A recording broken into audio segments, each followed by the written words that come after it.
Yo no sé cuánto que vengan mañana.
Hello, guys. Good evening, everybody, and welcome to today's class.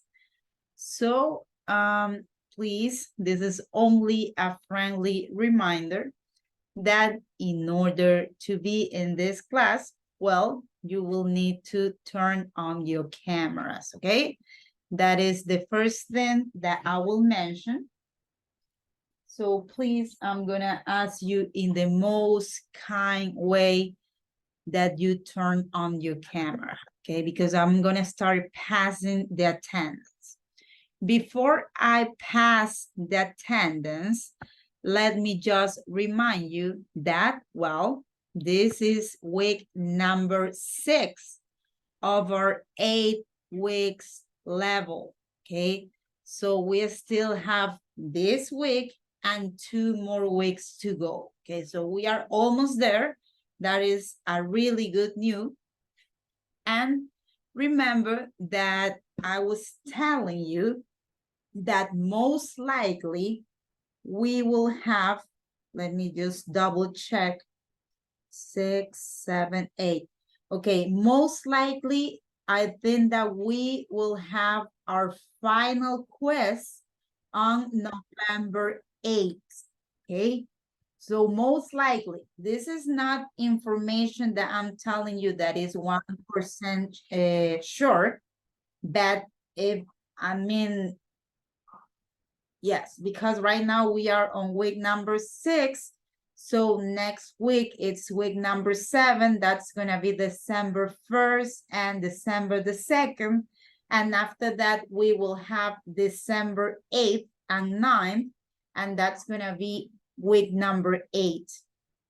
So our final quiz, once again, this is not information that you have to take it as 100% real, but this is only my suggestion that will be final quiz November 8th, okay? Not sure yet. Just keep this in mind, okay? This is Friday. I'm sorry. It will be December. My mistake. December. This will be Friday, December 8th. Now, another thing that you have to consider is that the quiz will be online. So you don't have to move to any place. Online quiz, okay? This is something that I have told you before, but I'm telling you this once again because I want that all of us are on the same page, okay? So now, I'm gonna start passing the attendance. So please just remember that in order to have the attendance, you will need to turn on your camera, okay? Because as you may know, this is being recorded. So let's start with, let me just take this right here.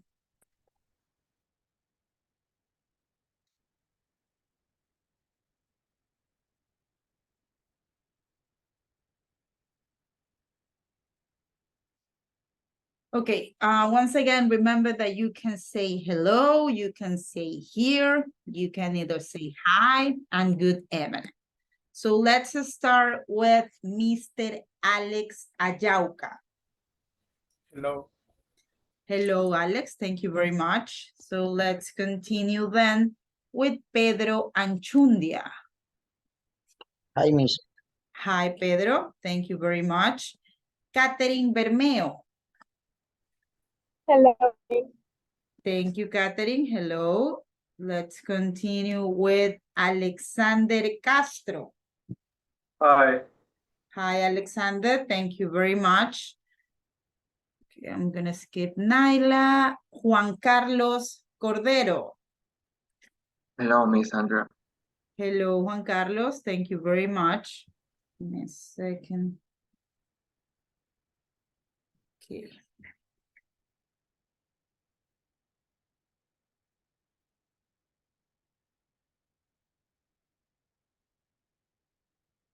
Erika del Valle.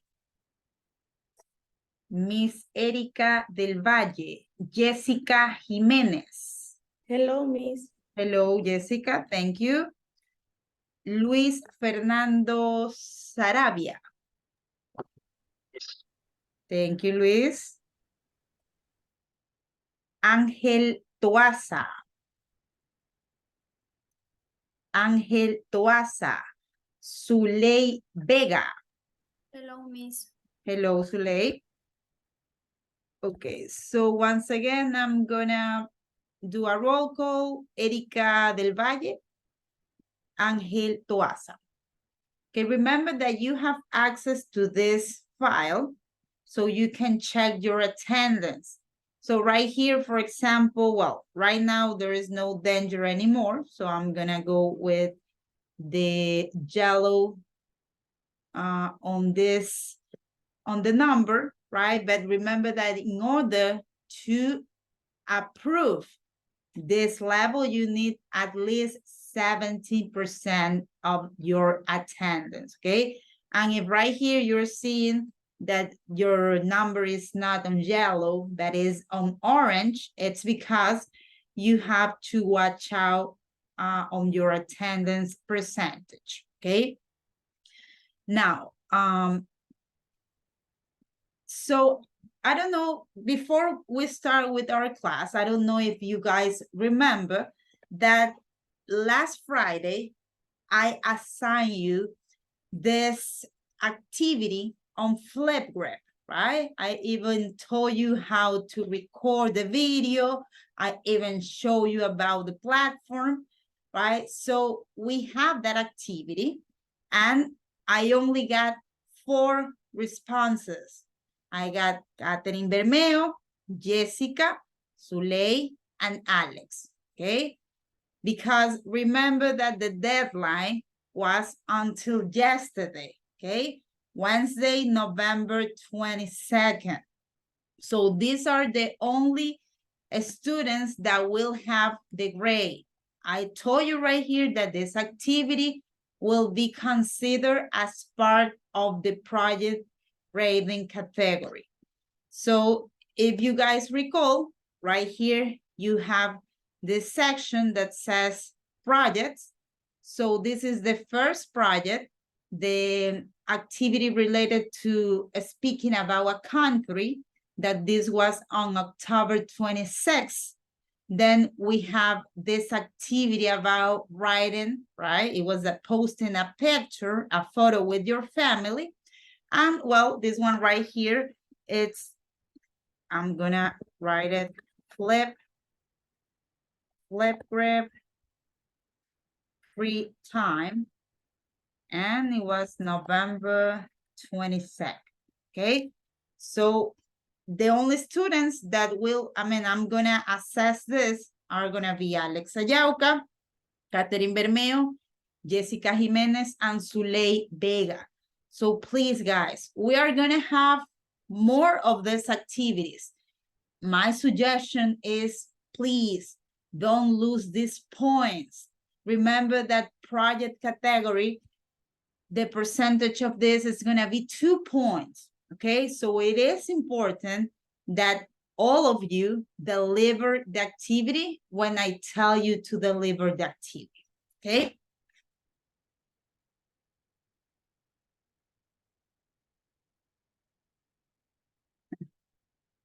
Okay. So let's start working with today's class, okay? In order to do that, we are gonna continue on the last unit we were working on last class, right? We were working actually on unit 6B, right? We start the unit, but we didn't finish the unit. So we are gonna continue with some of this content because right here we have, I will say, really important grammar content, right? Remember that we already checked this activity. We also check what's the deal with imperative, right? That is, don't do that, don't eat that, watch out, right? If you want to double check, what's the deal with imperative? You can go right here, okay? These are imperative. So right now, we will go to the next activity. Just let me double check what was the last activity that we were developing. So this is 6B. Okay, so this was the last activity with it. Now, we are going to do this activity, but please don't open the activity yet, because in order to go with this activity, I need you to explain something, okay? So, let me just open this because I want that you guys remember some, right? We already did this activity. When we're right here, we have this reading and listening activity. And I'm gonna ask,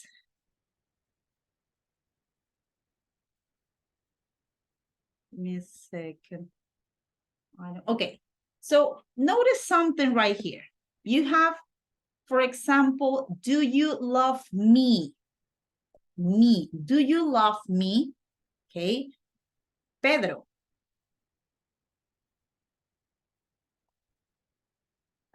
Pedro, you have a question? Teacher, buenas tardes. Una pregunta. Yo siempre le escucho que usted dice I'm gonna have. ¿Qué significa? I'm gonna, can you please repeat what I'm saying? I'm gonna what? Usted dice I'm gonna algo. Okay. ¿Qué Okay, significa? I'm gonna, it's basically, I'm gonna tell you what I'm gonna miss, okay? Good question. Whenever you have this kind of questions, just go ahead. Cuando tengan algún tipo de preguntas, justamente como la que hizo Pedro, hagan, okay? So basically what I'm saying is this. I'm going to, right? My pronunciation is this. I'm gonna. It's the exact same thing, okay? Ambas cosas es lo mismo, solo que esto es la manera en la que yo debo escribir. Si yo lo escribo así, gramaticalmente no es correcto, porque es como un inglés que más que nada suena de esta manera, sí, pero se lo debe escribir así. Pasa algo similar con esto, y ya les voy a decir qué significa.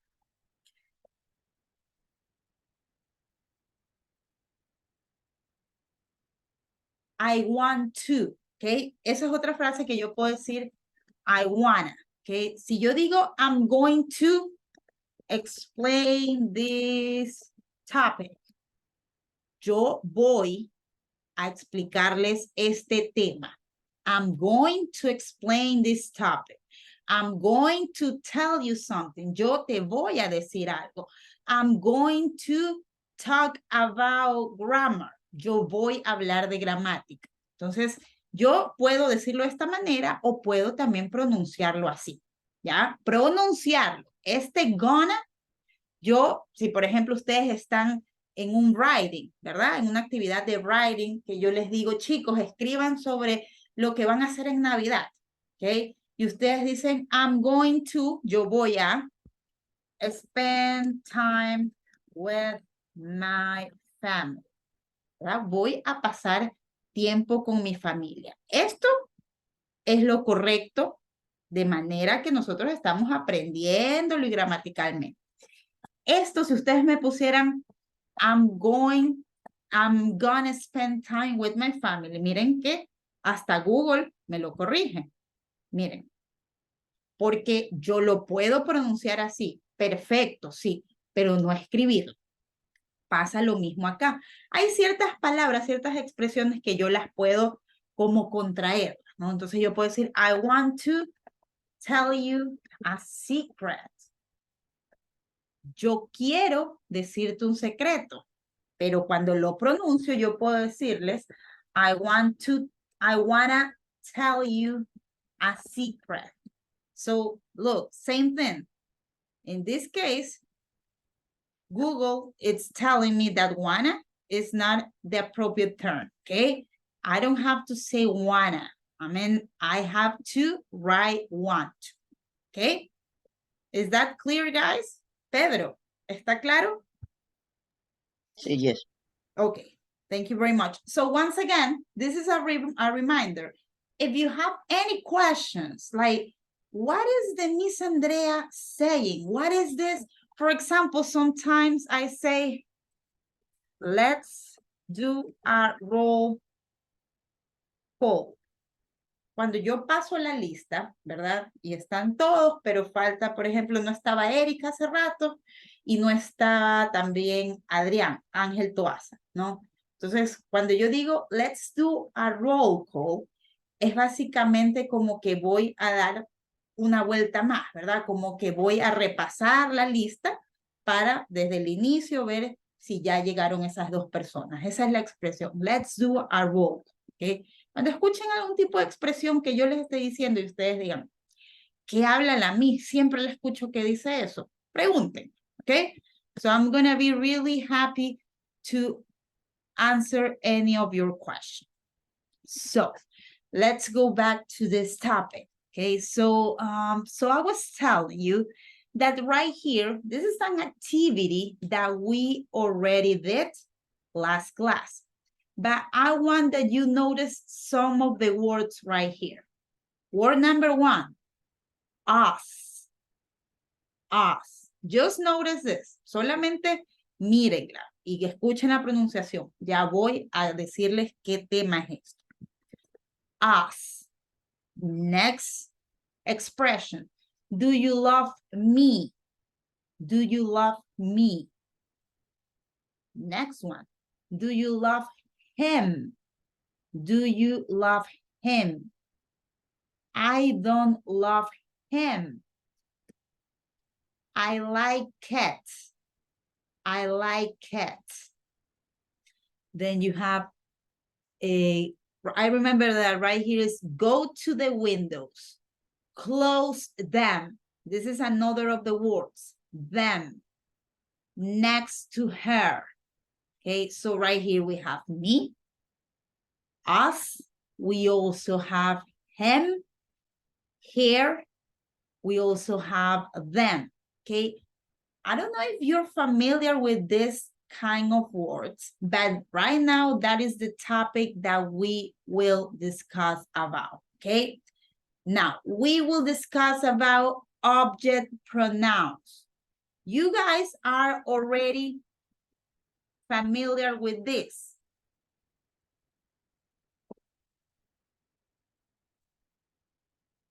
Second, let me just, okay, there we go. So we have subjects and object pronouns. There are two different things. You guys are already familiar with this, subject pronouns. I, you, he, she, it, we, and they. But we also can find the object pronouns, okay? So the object pronouns are precisely the ones that I tell you to notice in the reading paragraph. So for each subject pronoun, we have an object pronoun. So the object pronoun for I, it's going to be me. For you, it's the same one, you. For he, it's him. For she, it's her. For it, same thing, it. For we, it's us. For they, it's them, okay? So once again, I'm gonna repeat the pronunciation. I'm gonna tell you just in a minute what's the use and in which situations we have to apply the object pronouns. But before, let's listen to the pronunciation. Me, you, him, her, it, us, no us, us, them.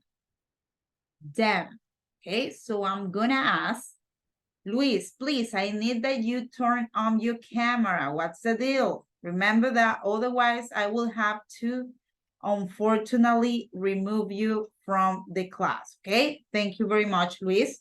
I noticed that you are driving. But please, at least turn on your camera, okay? So, Jessica, can you please pronounce and tell me each of these object pronouns? Me, you, him, her, it, he, has, them. Correct.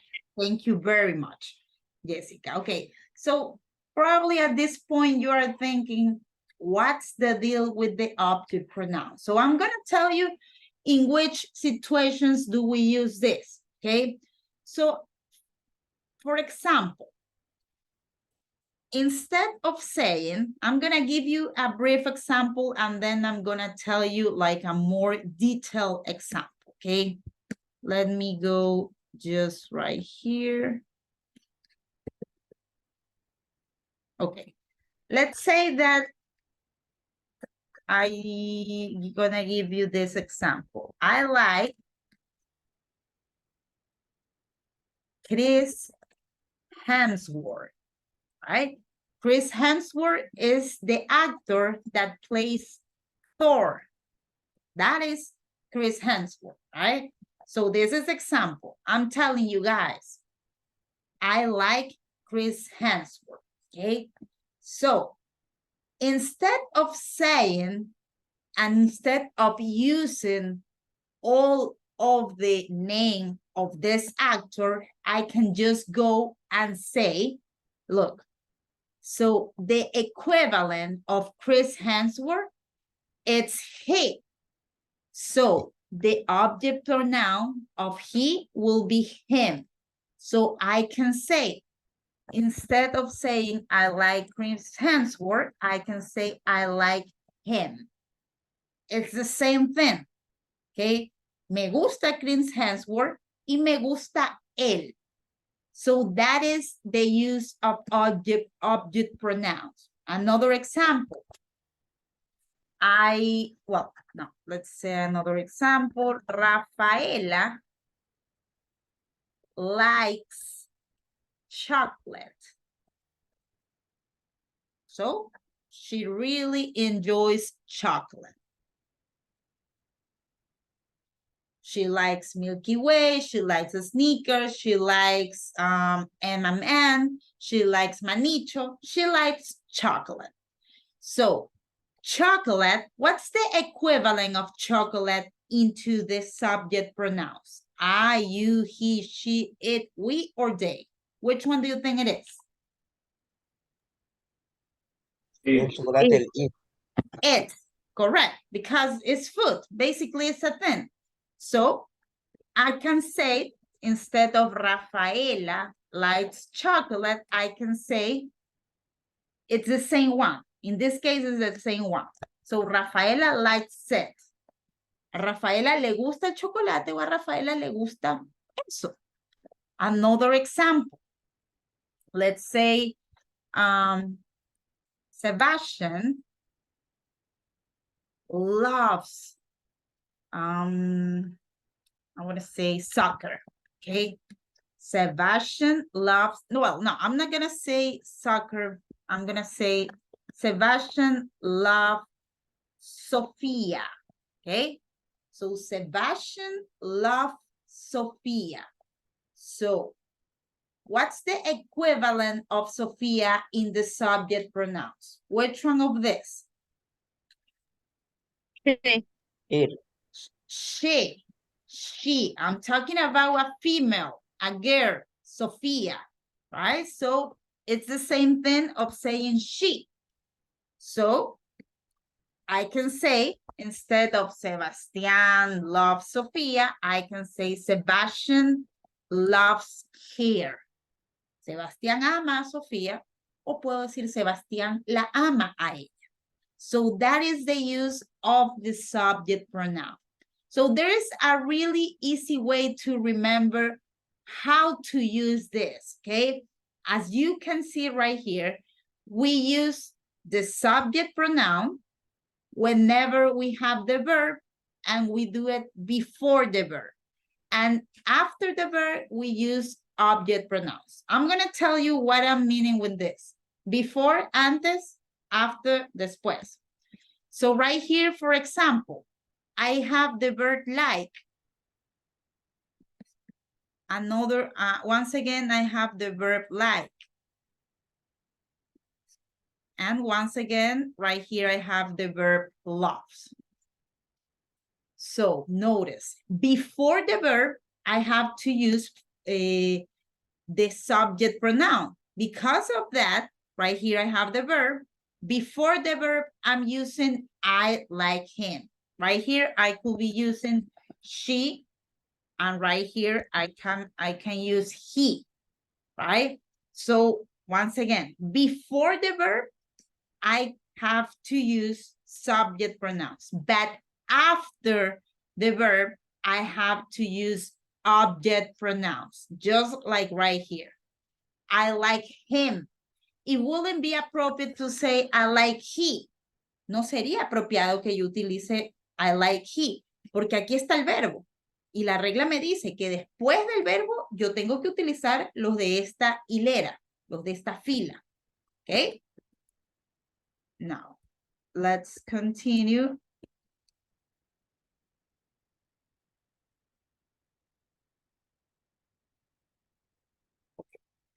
Let's see some examples, okay? So please pay really good attention because right now I'm gonna explain you in a very detailed way. So we have this first example. Susan calls John. Susan llama a John. So I'm highlighting the verb. This is the verb right here. Now, since the rule says that before the verb, I can use a subject pronoun. What's the equivalent of Susan? Jessica. So Jessica, what's the equivalent of Susan in the subject pronoun?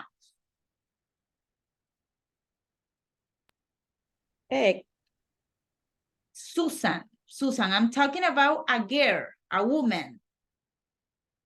Look, I'm talking about this role right here. It's either I, you, he, she, it, we, or they.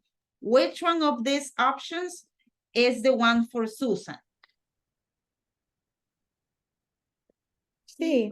She, correct. It's she, okay? So let's see. We can set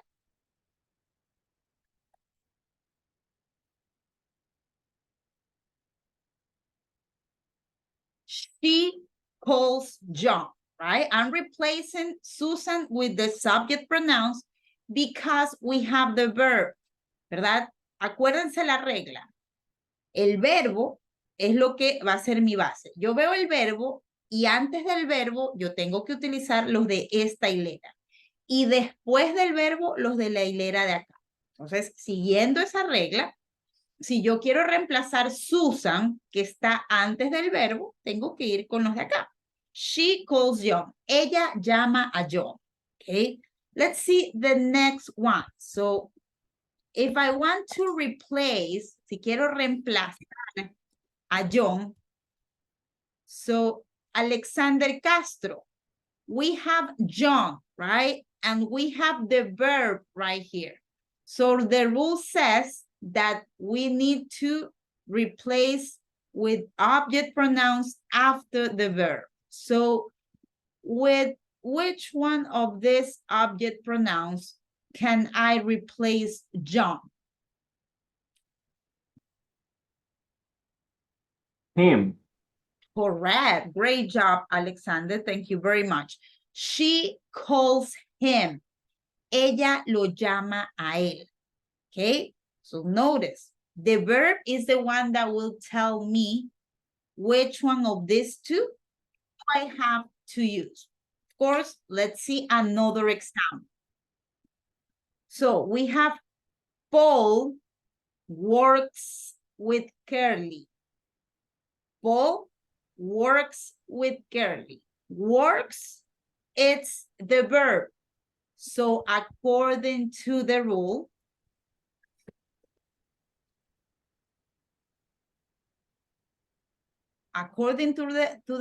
because I have the verb right here, I'm going to replace Paul with a subject pronoun.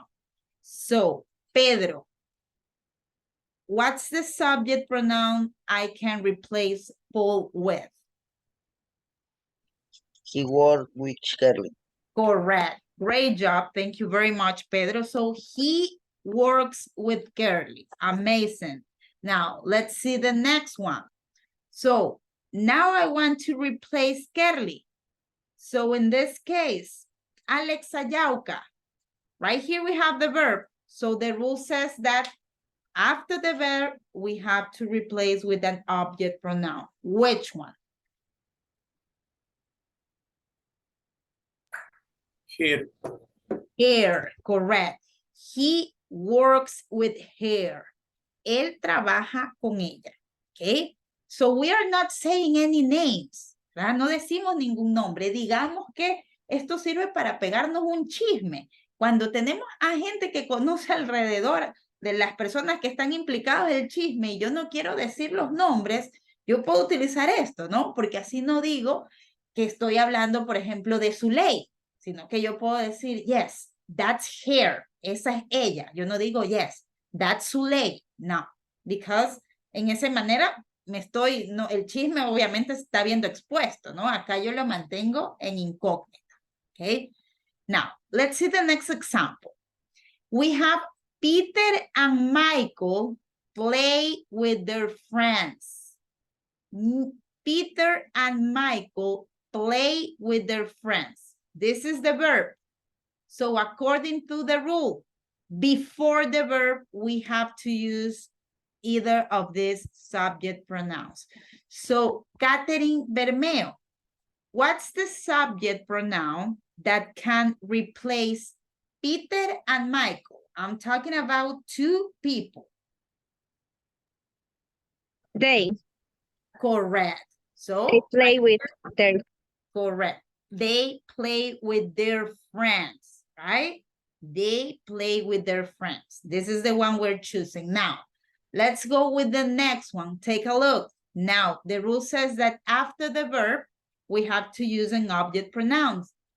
I'm talking about their friends. So, Juan Carlos Cordero, what's the object pronoun I can replace their friends with? Their friends. They play with them. Correct. They play with them. Ellos juegan con ellos. That is it. Okay.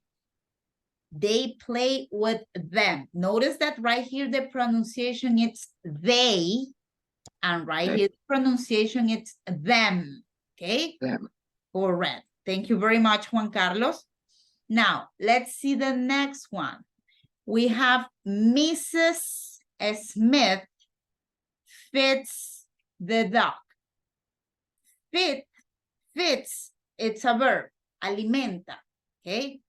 So Mrs., it's basically, I don't know if you guys remember the movie, Mr. and Mrs. Smith, right? With Angelina Jolie and Brad Pitt. So Mr. and Mrs. Smith, señora, okay, Mrs. Whenever we say this, Miss, esto es para mujeres no casadas o chicas, jóvenes. Pero Mrs. es cuando es una mujer casada, okay? Now you know. So we have Mrs. That is the pronunciation. I'm gonna write it right here. Mrs. like this. Mrs. Smith feeds the dog. So let's see. Luis Sarabia, according to you, because we have the verb right here, and the rule says that if we have the verb before we are going to use subject pronoun, which one do we have to use to replace Mrs. Smith? Sí. Correct. Amazing job. Thank you very much, Luis. So she fits the dog. Ya no estoy utilizando el nombre de Mrs. Smith, sino que estoy diciendo ella alimenta al perro. Ahora, ya no quiero tampoco utilizar al perro. So, according to the rule, if I want to replace this, and we have the verb right here, so it's after the verb, we go with the object pronoun. So, Zuley, we're talking about the dog. Which object pronouns do we have to use?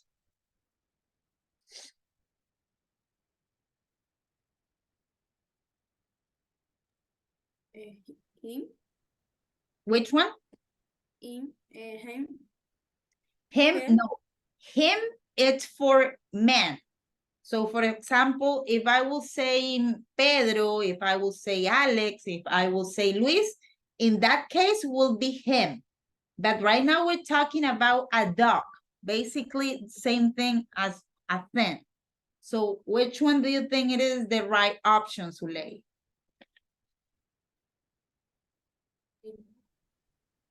I'm sorry, can you please? You, Sorry? you. No. Okay. You belongs with you. Aquí tienen esta tabla para comparar, ¿verdad? ¿Verdad? Tenemos, por ejemplo, si hablamos de un perro, que es como al equivalente a una cosa, ¿verdad? No lo considero así, la regla gramatical lo dice así, ¿verdad? Entonces yo no estoy hablando de un hombre, de una mujer, no estoy hablando de ti, estoy hablando de un perro. So, in that case, Zuley, we have to use the same one of this, it and it. So, she fits it. I'm sorry. Ella lo alimenta o ella alimenta eso. De manera si lo traducimos, que no es lo ideal, pero se los comento porque lo están aprendiendo. Okay. Let's see the next example.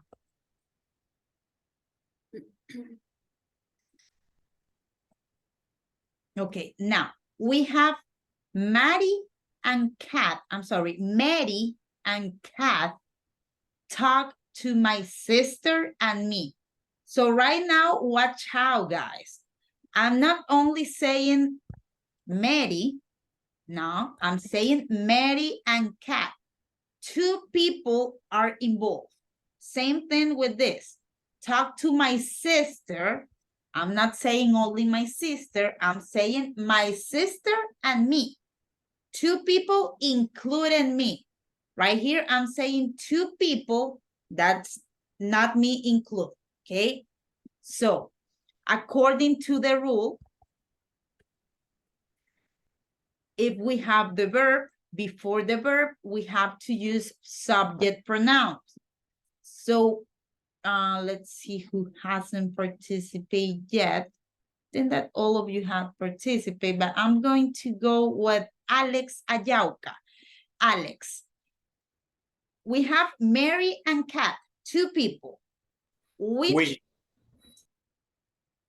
Now, look, we, it's whenever it's including me. We es si yo me estoy incluyendo. Si yo dijera Mary and me, I'm sorry. Si yo dijera Mary and me, ahí sería we, que we es nosotros, ¿verdad? Entonces, Mary and me, nosotras, pero en este caso yo no estoy incluida. Yo estoy hablando como que diga Luis y Alex, Jessica y Pedro, Mary and Kat. So it's not we. Which one do you think it is, Alex?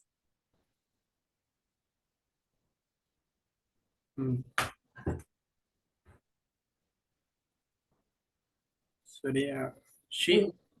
No, it's not she.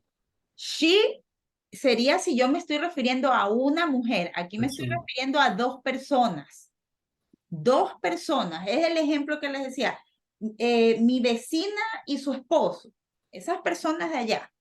Son dos personas. ¿Cuál utilizamos cuando nos referimos a otras personas? They. Correct.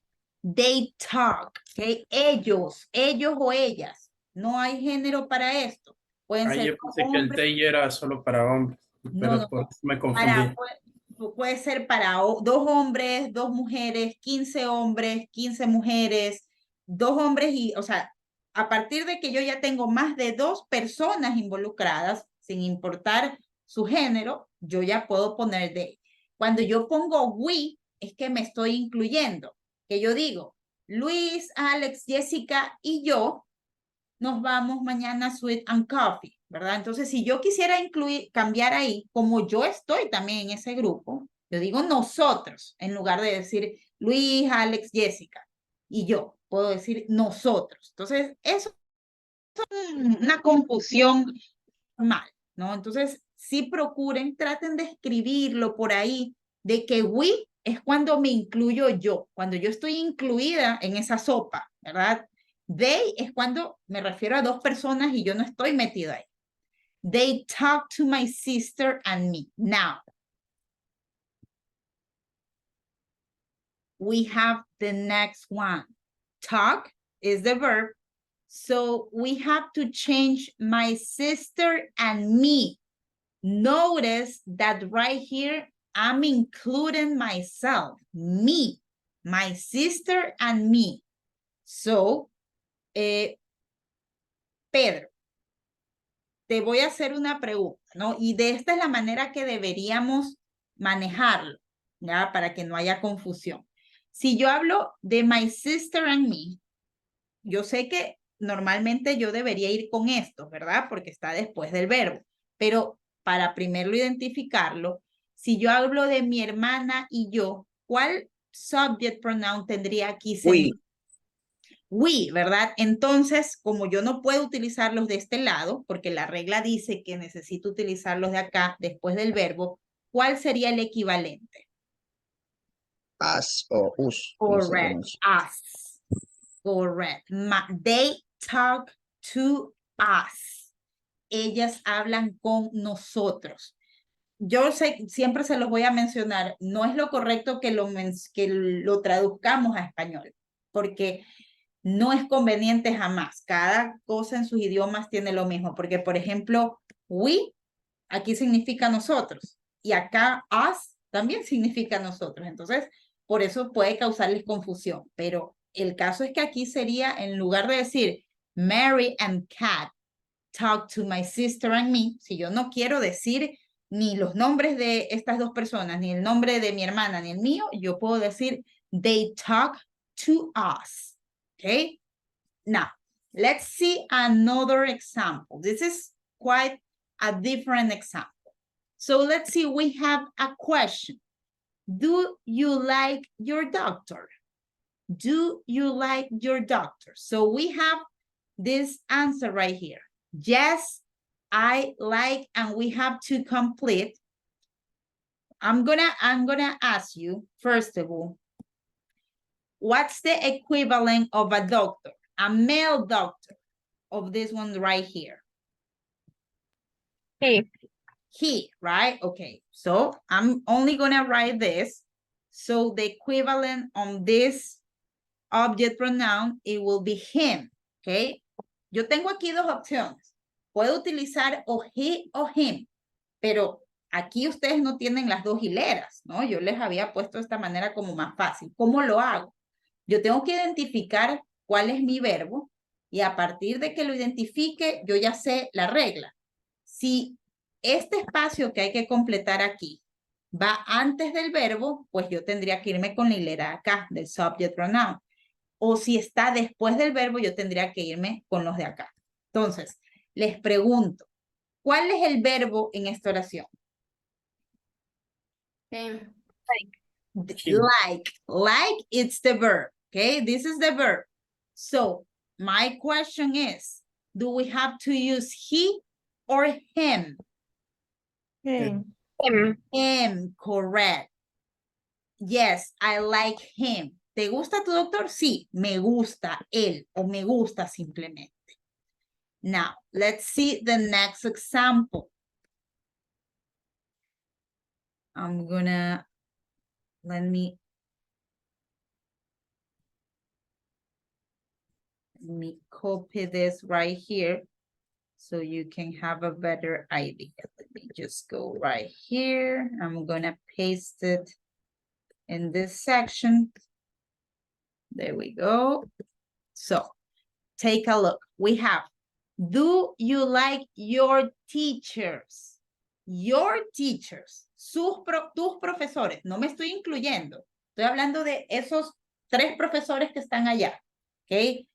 And right now, before we answer, we have, yes, I like. So what's the verb right here? Which one is the verb? Like, Like, correct. So let's identify like. And now,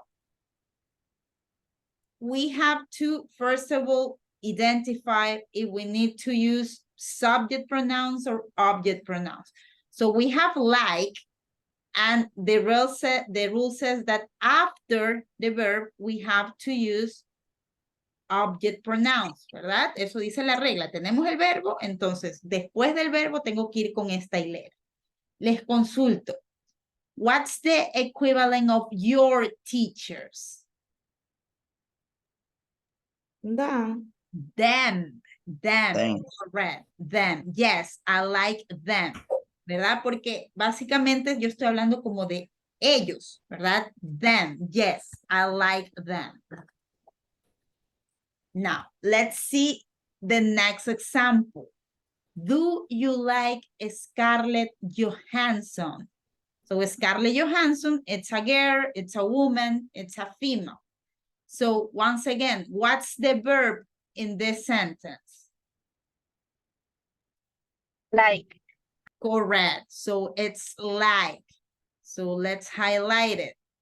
So because we have to complete after the verb, we have to go with the object pronoun. So Suley, which object pronouns? Hair, correct. Of course, I like hair. That is the correct one. Great job. Now, let's see the next one. Do you like sneakers? Yo sé que a la final dicen mis sneakers no son esos chocolates que vienen con maní. Sí, pero en inglés, yo, zapatos, shoes, like this, es de manera muy general, ¿verdad? Me refiero a cualquier tipo de zapatos. Pero dentro de las categorías de zapatos, como tenemos también en español, hay sandalias, que son como las Bora Bora, ¿verdad? Flip-flops son en ese caso. Tenemos también botas, boots. Y en el caso de los zapatos deportivos, se les llama sneakers. ¿Ok?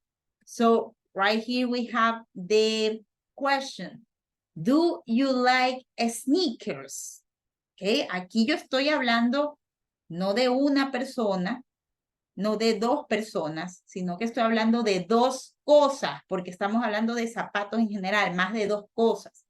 So, I have, yes, I like. So, Juan Carlos, which one do you think is the answer right here? Yes, I like them. Correct. Yes, I like them. Nosotros utilizamos they and them no solamente para referirnos a varias personas, sino también a varias cosas. Por ejemplo, si yo les digo,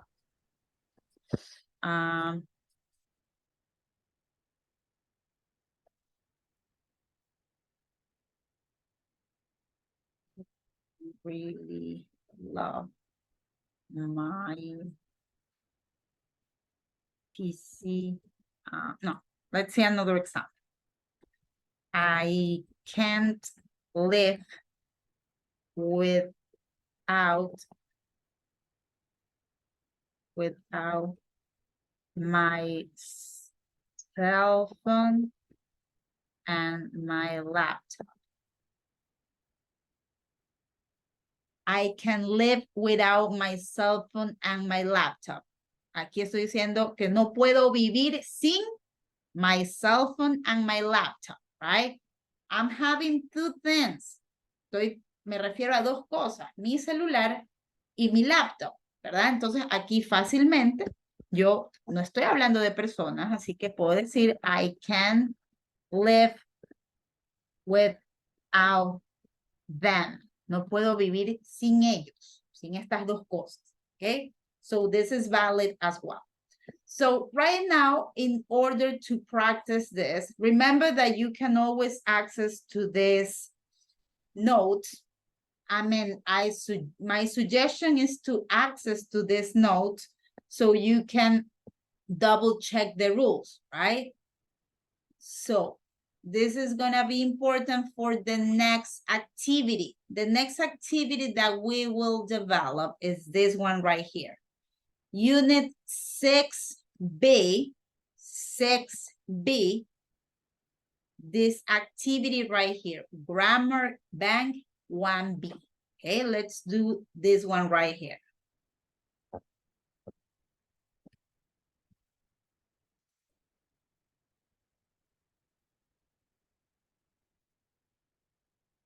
Okay, so guys, please do not do any of the activities if I don't tell you to do, because you are gonna have problems after, okay?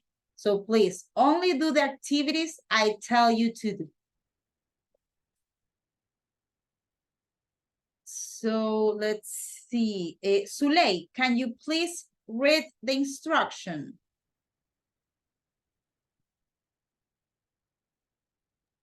Grammar Bank 1B. Complete the sentence with an objective pronouns. Object pronoun, okay? Object pronoun are the ones that basically we just check, okay? So in this following exercise, you don't have to use any of this. You only have to use these ones right here. Either me, you, him, her, it, us, or them. Know this one right here. You have this on the instruction. Complete the sentence with an object pronoun. Okay, so you have the first example. She's a great singer. She's a great singer. I really like, and I'm referring to she. Because of that, the appropriate answer is here, okay?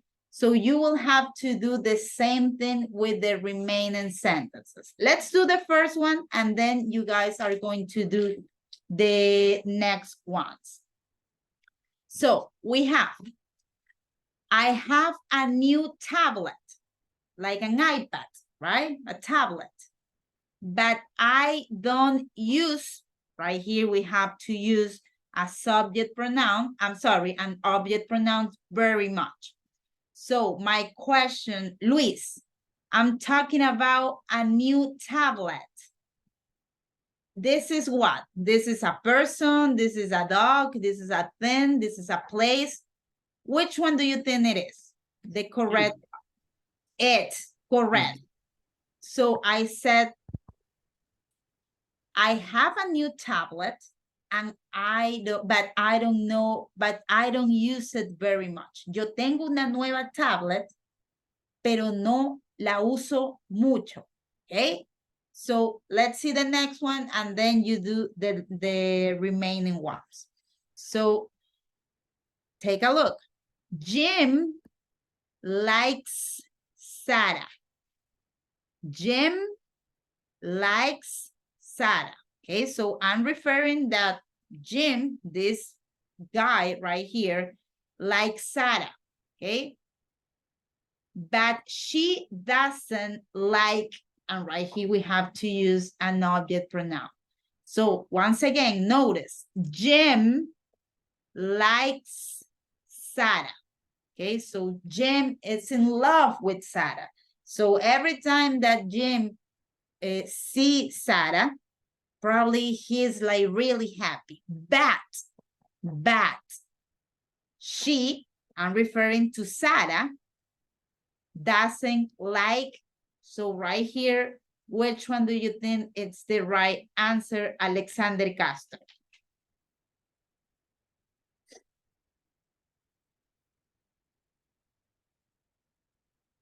Sería they. No, okay. Once again, listen to the thing that I'm saying, right? I have Jim likes Sarah. Okay, I'm gonna give you an example.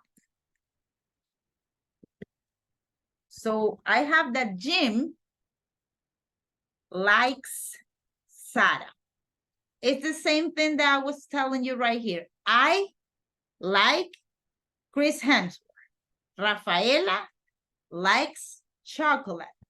So in this case, I'm saying that Jim, instead of saying Jim likes a pizza, I'm saying Jim likes Sarah. Probably he's in love, right? But she, I'm referring to Sarah, she doesn't. So right here, I'm referring to Sarah. She doesn't like, and I'm referring right here to Jim. Okay, so which one do you think it will be the right answer, Alexander? She. Him. Recuerda Him. que we're only using object pronouns, the ones in this row. Know this one right here. You have it in the instructions. You have complete the sentences with an object pronoun. Okay, so in this case, we will say Jim likes Sarah, but I don't like him. A Jim le gusta Sarah, pero a ella no le gusta él. ¿Ok?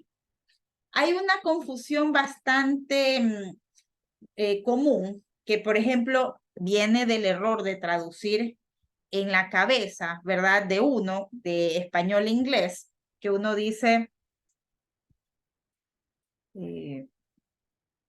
let me remind the mistake. Okay, for example, uno dice, tú me gustas, ¿verdad? Lo dice así en español. Entonces uno dice, entonces, para mí, lo más, si yo lo traduzco, lo normal sería que yo diga, tú, you, like me. Pero eso es porque yo lo estoy traduciendo. Realmente no significa esto. Si ustedes se fijan acá, la estructura es de que en este lado, básicamente yo pongo primero de quién estoy hablando que le gusta algo, ¿no? Y después pongo lo que a esa persona le gusta. I like Chris Hemsworth. Yo gusto de Chris Hemsworth, por así decirlo. Rafaela likes chocolate. Rafaela gusta de los chocolates. Sebastian loves Sofía. Sebastián ama a Sofía. Entonces, en este caso, yo lo que estoy diciendo de que tú gustas de mí, ¿verdad? Porque yo lo estoy traduciendo. Si yo quisiera decir, oye, tú me gustas, como yo me estoy refiriendo a que son mis gustos, yo diría, I like you. Aquí yo sí estoy diciendo que yo, Andrea, I like you. A mí, tú me gustas. ¿Ok? This is a common mistake. Esto es un error súper común porque lo traducimos, ¿no?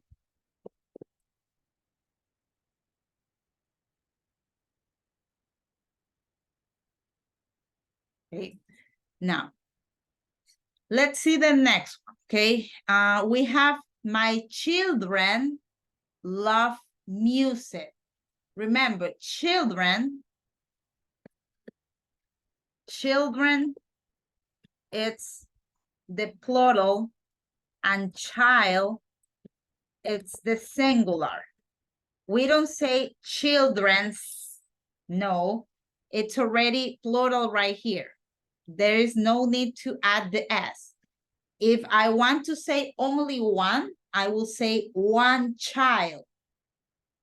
2 children, 3 children, 5 children, 8 children, okay? So right here, I'm referring to probably 2 children. My children love music. I sing to these children every night. Okay, so Juan Carlos, no, I'm sorry, Luis Sarabia. Which one do you think will be the answer right here?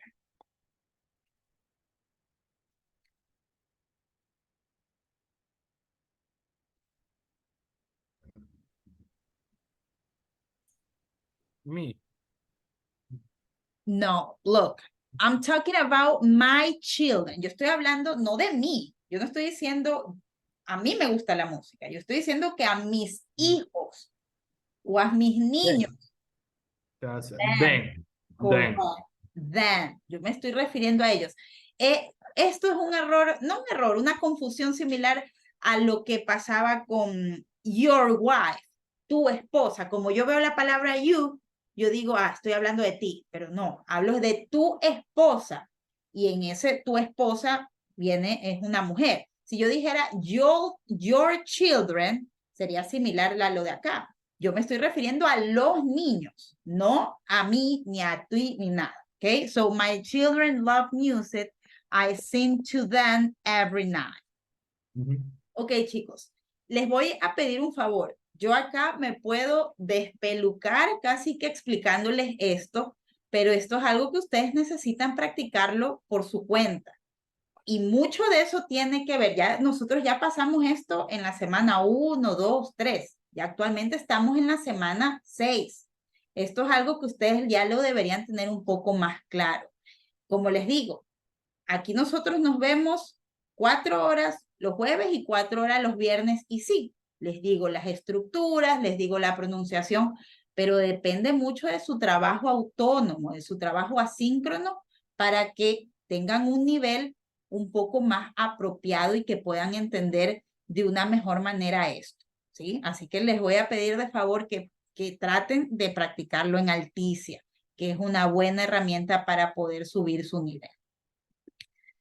Now, let's see the next one. Right here, we have a conversation. This is a conversation.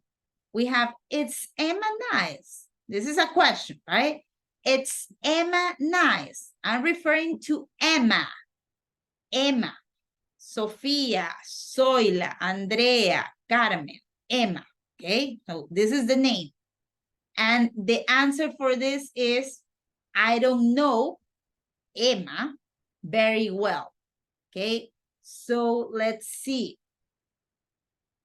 Alex Ayauca, which one do you think is the right answer?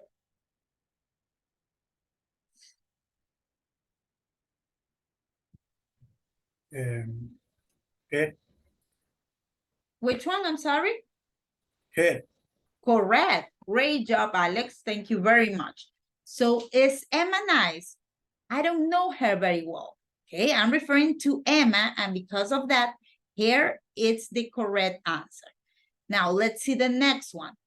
People speak very fast in hip-hop songs. People, whenever I have one person, and if I have more than one person, I say people. Same thing, similar to this. Person, singular. Plural, I'm sorry. People, it's plural, okay? I don't say persons, no, I say people. So right here we have people speak very fast in hip-hop songs, right? Hip-hop songs, it's Eminem, 50 Cent, Jay-Z, Cardi B, all of those are people that actually sings hip-hop song, right?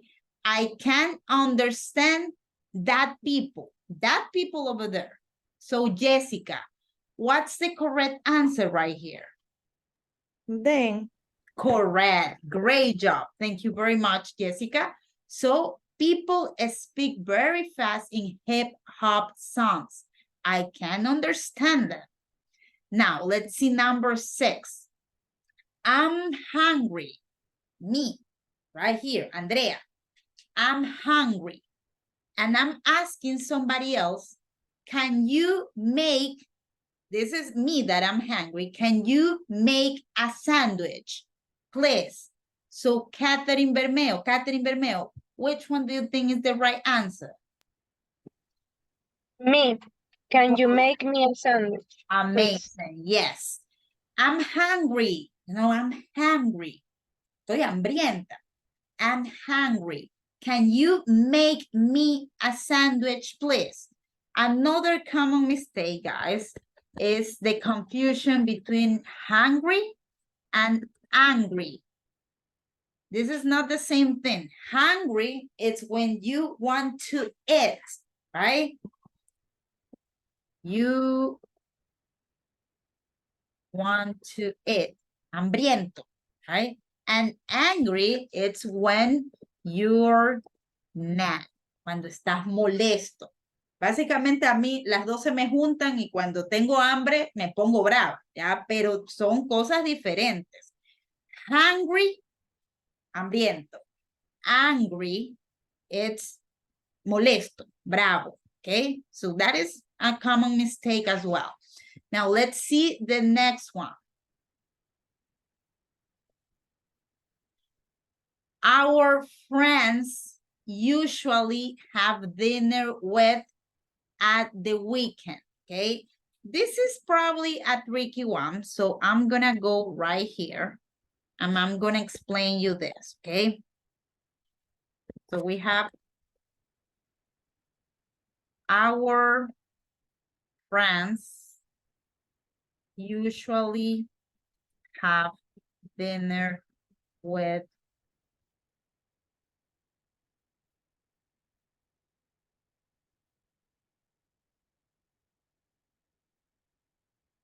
okay. We already checked this. No sé si se acuerdan de los possessive, ¿verdad? De los posesivos, ¿verdad? Our friends, nuestros amigos, ¿ok? Yo estoy aquí, por ejemplo, digamos que estoy con mi mamá, ¿no? Y les decimos, hablamos con mi mamá, sí, es que esas dos personas que son nuestras amigas, nuestros amigos, estamos hablando acá de ambas. Our friends, lo estamos incluyendo, yo estoy incluyendo a mi mamá y a mí, porque me estoy refiriendo a que esas personas de allá son amigos nuestros. Our friends usually have dinner with at the weekend. So, Juan Carlos, which one do you think is the answer right here?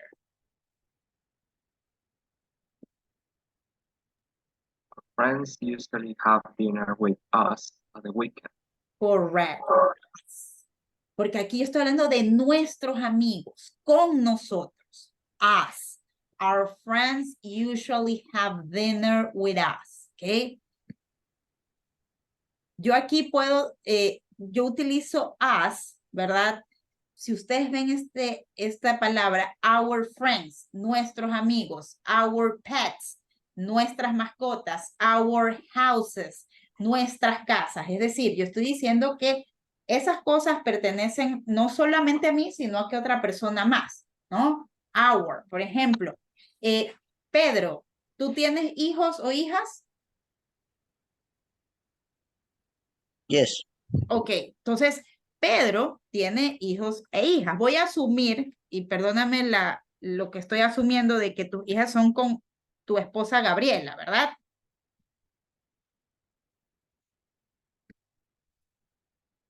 Entonces, digamos que Pedro habla de que tiene una hija, ¿no?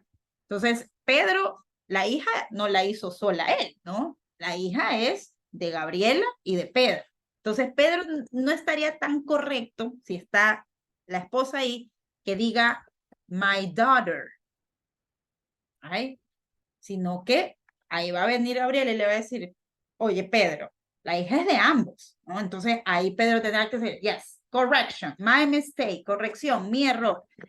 Our daughter, ¿okay? Nuestra hija, porque no solamente es de Pedro, sino que también es de la mamá. Now, let's see the next example. I'm sorry, the next sentence. This is the last one. Number 8, I don't have my car today. I don't have my car today. Notice the context. I don't have my car today. And I'm asking a question. Can I go to the concert with? I'm asking somebody else if I can go with that person to the concert because I don't have a car. I don't. Okay. So, Luis, according to you, which one do you think is the answer?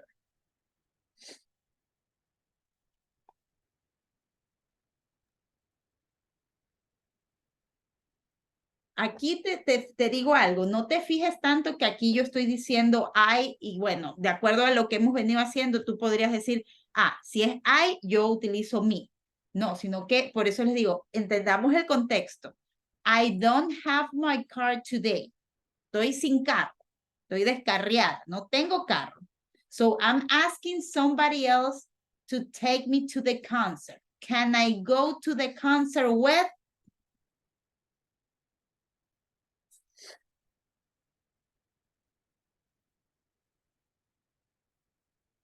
Como que yo te diga, Luis, mira, hoy no traje almuerzo y tengo hambre. ¿Tú crees que puedas compartir?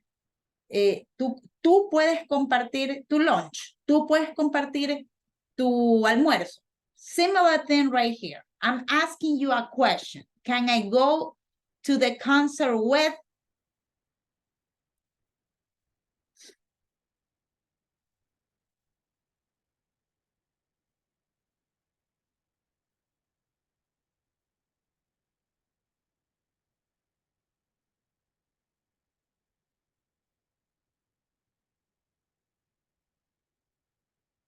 Anybody would like to help Luis with the answer?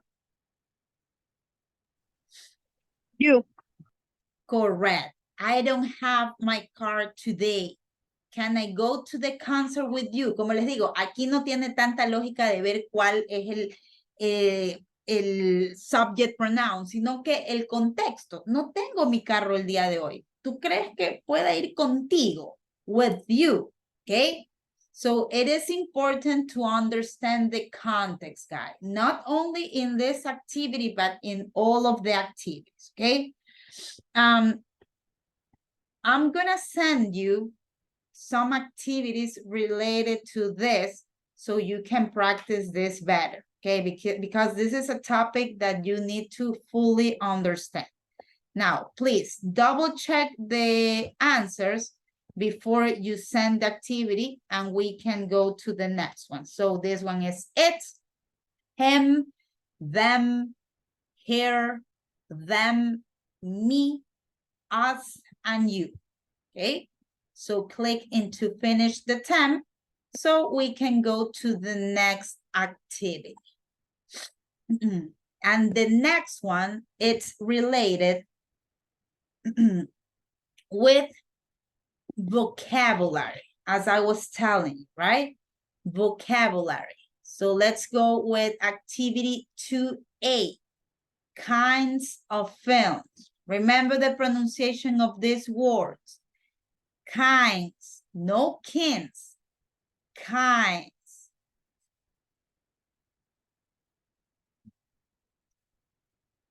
Okay, so Luis, can you please read the instruction? To A match the kings of the film with the photos. I'm just saying that the pronunciation, it's no kins, it's kinds. Can you Kind. please repeat the instruction, Luis? To A match the kinds of fields with the photos. Correct. Thank you very much, Luis. So right here we have kinds. Remember that I told you the meaning of kinds, right? Kinds, it's similar to types, okay? So kinds of, let's say, chocolate. We have a Milky Way. You also have Manicho. You have also Galac, okay?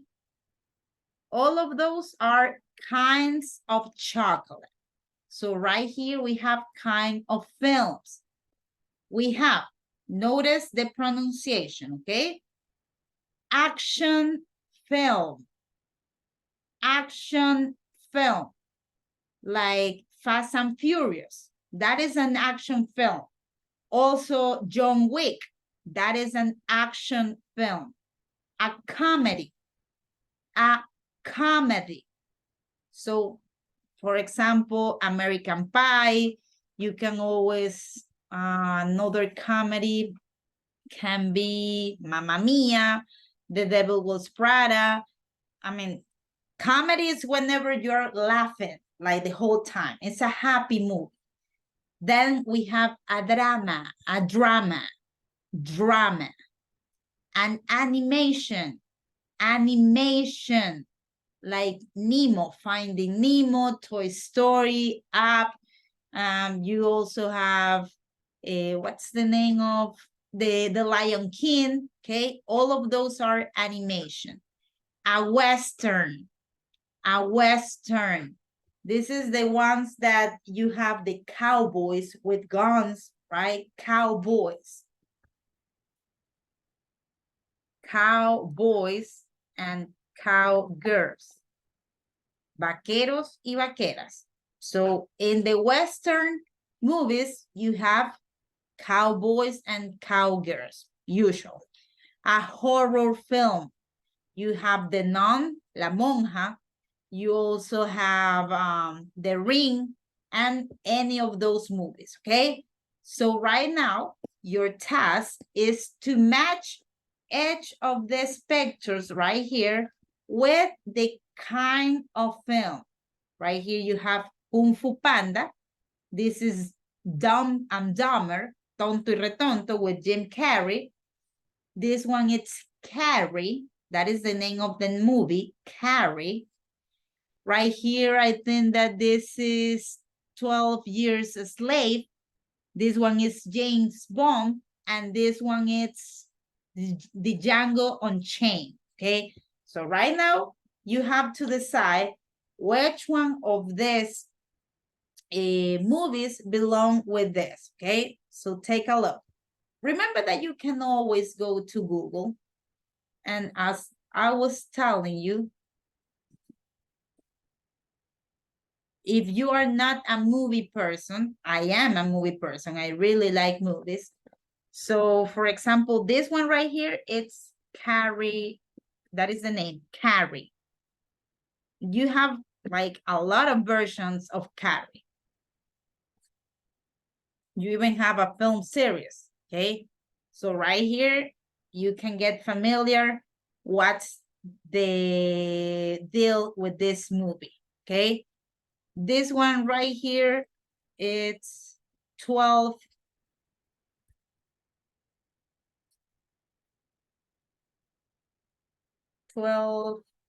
Years a Slave. Okay, this one right here. You even have, I mean, right here, you even have the kind of movie. Or you also have with James Bond. And this one right here, it's, I think, Django Unchained.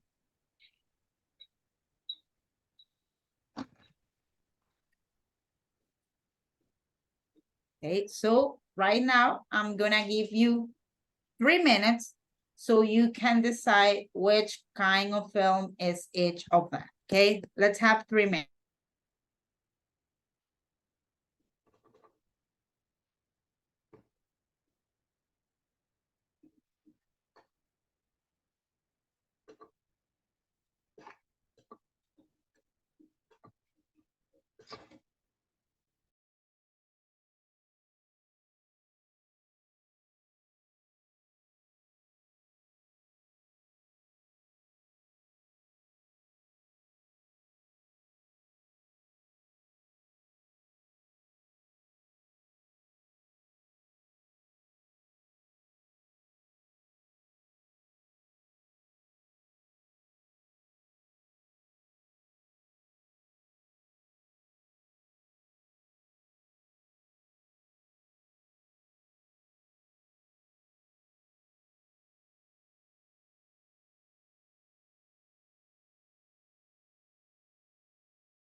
Okay, guys. So let's see here.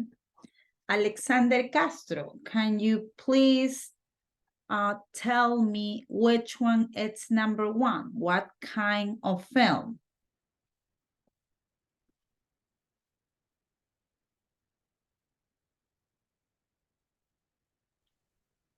Action film. This one right here, number one. We're talking about this one. This is Kung Fu Panda. So, I mean, there is action in the movie, yes, but it's not an action film. Which one do you think it is? There is another option.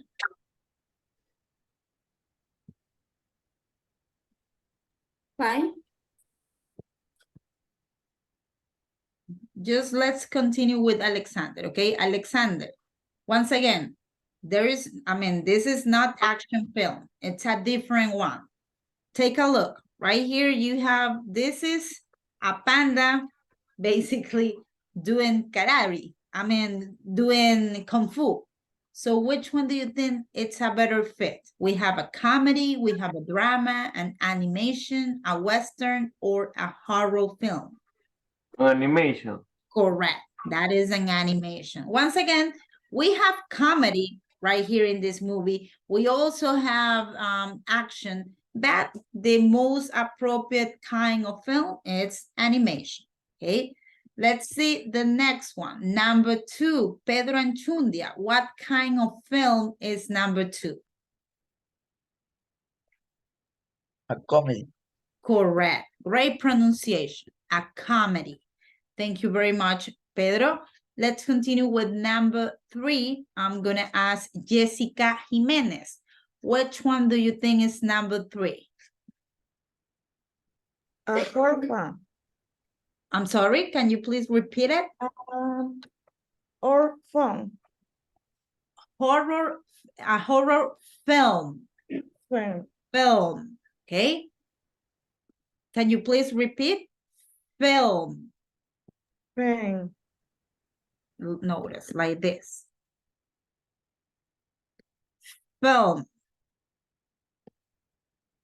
Okay, can you please repeat it? Film. Just go right now, just go with fell, okay? Go with fell. Just go fell. Okay, repite después de mí. Fell. Solo fell, como lo ves aquí. Fell. Film. Ok, y ya repite una vez más. Fell. Fell. Film. Fell. Ok. Al final hay como una M. Entonces es, pues, tú estás diciendo fell, fell, fell. Agrégale una M al final. Film. Film. Ok. Can you please repeat? Film. Film. Correct. Film. Thank you very much, Jessica. Let's continue with the next one. Number four, Luis Sarabia. What's number four?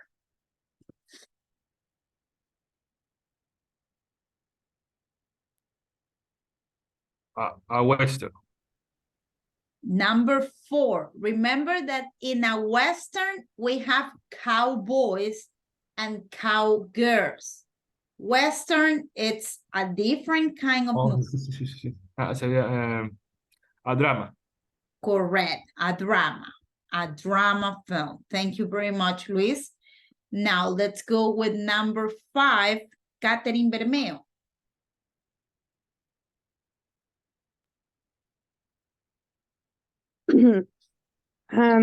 Action film. Correct, action film. Thank you very much, Catherine. And let's continue with the last one, Zuley Vega, number six. Western. Correct, a Western. Great pronunciation. Thank you very much. So double check the answer, guys. 5, 2, 4, 1, 6, and 3.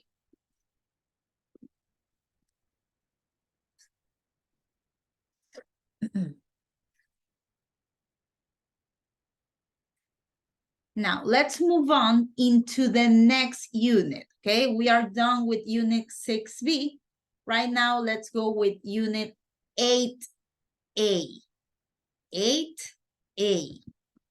So we can go to our PDF to check what's the content on this unit.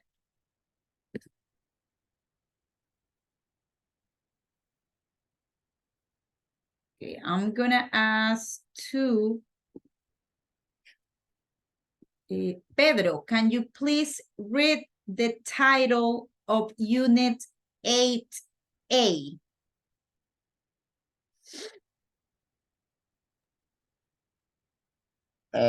H. Can you start the car, please? Correct. Thank you very much, Pedro. So right here, we are going to cover into the grammar section the use of can and can't. Into the vocabulary section, we are going to check some verb phrases. And into the pronunciation section, we will check sentence rhythm. Okay, let's do the first activity related to this unit. So please, let's just go on 8A. I'm sorry, I think that this is not available. Give me a second, because I need to make this available.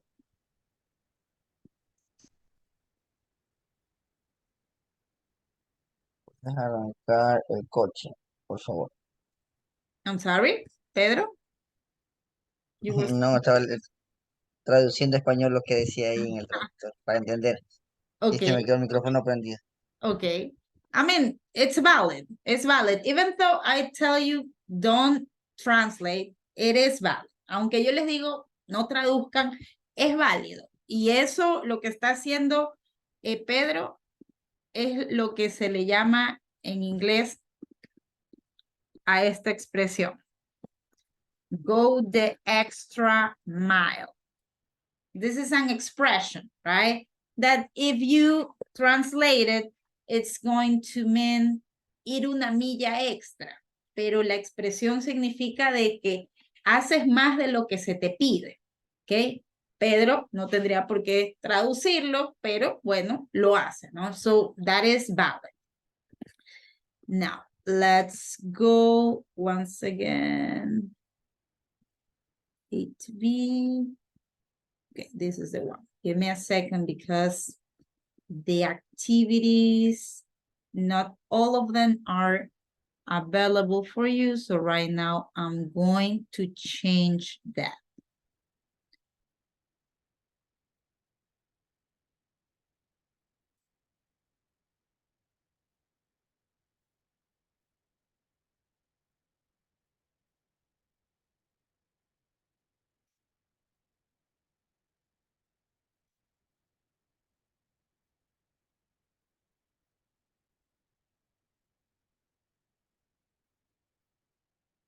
Okay, now I think that you are gonna check, you're gonna be able to see the activities.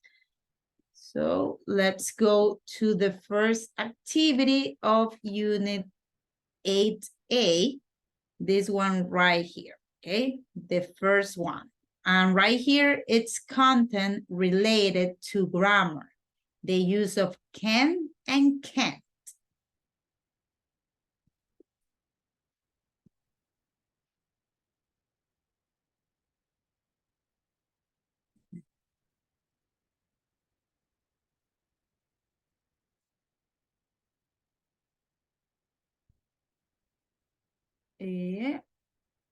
Juan Carlos, can you please read the instruction?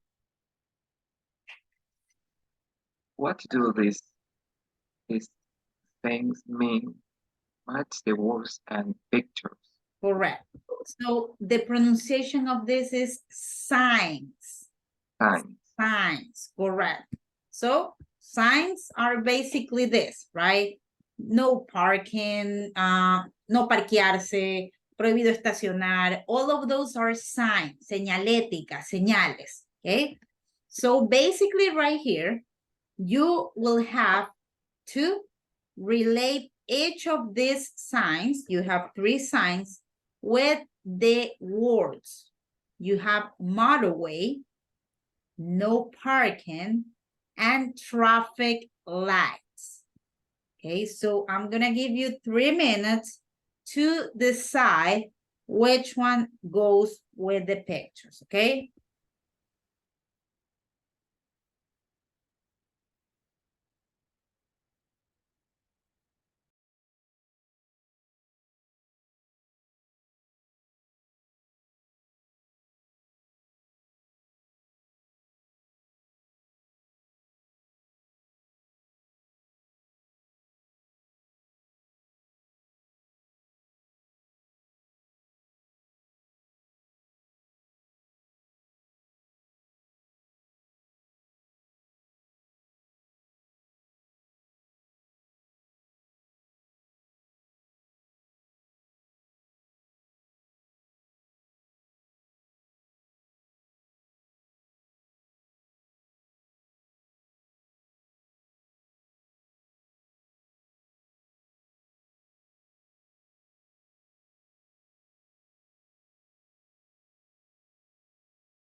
Okay, so let's see. Alex, please, Alex Ayauca, can you please go with the picture A? Which one do you think is picture A?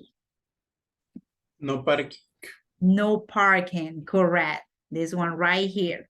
No parking. Give me a second because I want to, this is. Okay, please go with capital letters, okay? No lowercase, capital letters. So that is correct. Thank you very much. Alex, let's go with letter V. Luis Sarabia.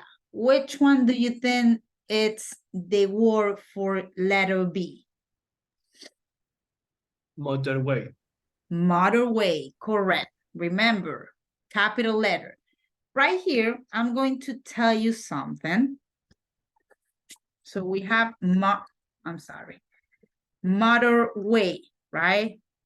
This is British. This is the British term. Highway, it's the American term. And autopista, it's Spanish, right? So you can either say motorway or highway. So a highway or a motorway, it's La Perimetral, Via La Costa, all of those are motorways. And let's go with the last one. We have letter C. I'm going to ask Alexander Castro, can you please tell letter C? Traffic light. Traffic lights, correct. So basically traffic light is this, right? When you are driving and if you have the red light, you have to stop. If you have the yellow light, you have to slow down. And the green light means go, right? Traffic lights. So please double check the answers are B AC. Let's go to the next activity. And the next activity, it's related with a reading and let's say a reading and a listening activity. Is this one right here? 1B. Okay, so let's click into 1B.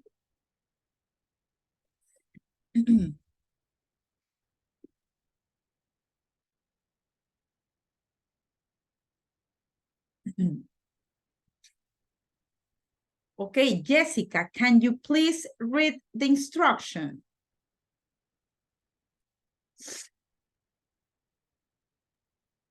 Anna was to learn to drive, write, and listen to hear number the picture.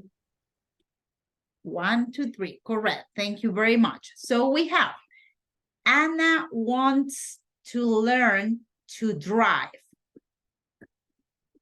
Anna wants to learn to drive. Read.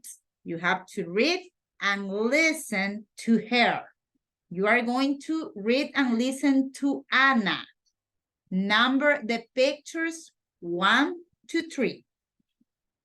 Okay, so right here, before I play the audio, I'm going to ask to, let's see, Alex, can you please read the first paragraph? First, I need to pass the theory exam. It's very difficult. I can't answer this question. Can you stop on a motorway? I don't know. Thank you very much, Alex. Now, Alexander Castro, can you please read I'm going to be the instructor. No, you are going to be the instructor and I'm going to be Anna, okay? So let's go. Hello, can I help you? Yes, can I book some driving lessons, please? Yes, of course. When can you start? On Monday, can you come at 8:30? No, I can't, but I can come 9:30.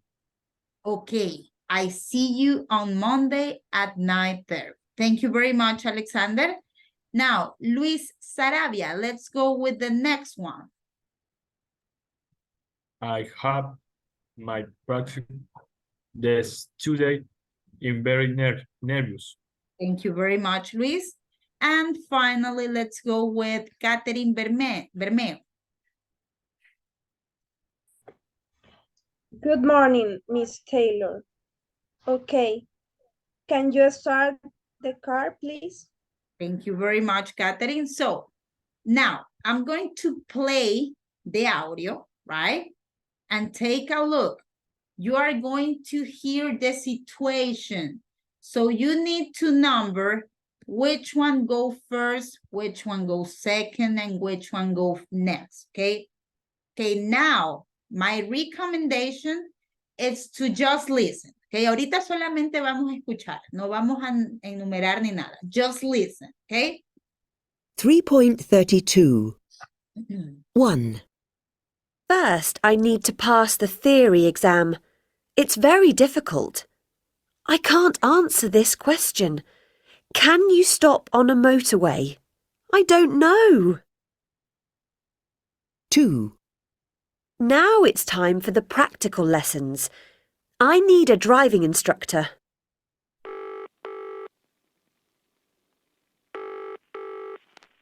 Hello, can I help you? Yes, can I book some driving lessons, please? Yes, of course. When can you start? On Monday? Can you come at 8:30? No, I can't, but I can come at 9:30. Okay, see you on Monday at 9:30. 3. I have my practical test today. I'm very nervous. Good morning, Ms. Taylor. Okay. Can you start the car, please?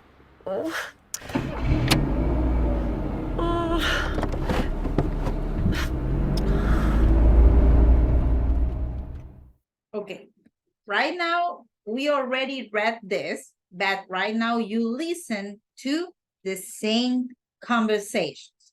Your task, the thing that you have to do is to match each of these pictures with the situation. For example, right here, you are seeing that there's two people speaking or talking on their phones, right? So one of this, right, you have 1, 2, and 3. You have to decide which one belongs to this situation. Can be number 1, can be number 2, or can be number 3. Letter B, you have somebody, you have two people on a car, in a car, and you're seeing that Anna is driving, and you have another person right here. So you have to decide what's the text for this situation. It can be number 1, number 2, or number 3. And finally, right here, you have Anna on her computer. Probably she's studying, we don't know. And you have to decide what's the situation that is being described right here. Okay, I'm going to give you 3 minutes so you can decide this, okay?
Okay, so I'm gonna play the audio, right? And we are gonna try to guess in which situation it's happening this right here, okay? So let's listen, because you don't have to only listen to the things that they are being said, but you can also listen to the noises, okay? So let's play the audio. 3.32. 1. First, I need to pass the theory exam. It's very difficult. I can't answer this question. Can you stop on a motorway? I don't know. Okay, so we have number one, okay? So Juan Carlos, in which of this picture it's happening this? A, B, or C? C. Correct, in letter C, because right here, she's only on her computer and she's talking about a theory exam, right? Un examen teórico. So because of that, probably she's on the computer, right? So because of that, number one belongs to the picture C. Let's go with number two. Notice something. Right here, we have two people, the instructor and Anna, okay? So there's gonna be two people right here. In this case, you have two people, and right here you also have two people, but notice the context. Fíjense en el contexto de lo que está pasando aquí para ver en cuál de estas dos situaciones nos referimos. 2. Now it's time for the practical lessons. I need a driving instructor.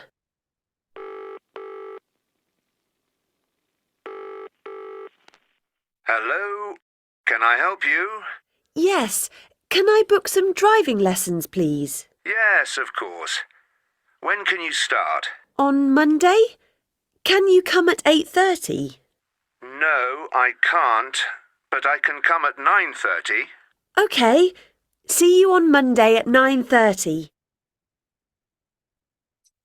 Okay, so Pedro Anchundia, what's the picture that you can match with this conversation on number two? A, la A. Correct, A, right? Because they are speaking on their phones. So because of that, that is the correct answer. Thank you very much, Pedro. So we have the last one, that it's going to be letter B. Right here, we only have Anna and the examiner, right? This is the guy, this is the person that will say, okay, you are good to go, or you cannot drive. Okay, so let's listen. 3. I have my practical test today. I'm very nervous. Good morning, Ms. Taylor. Okay. Can you start the car, please? Oh.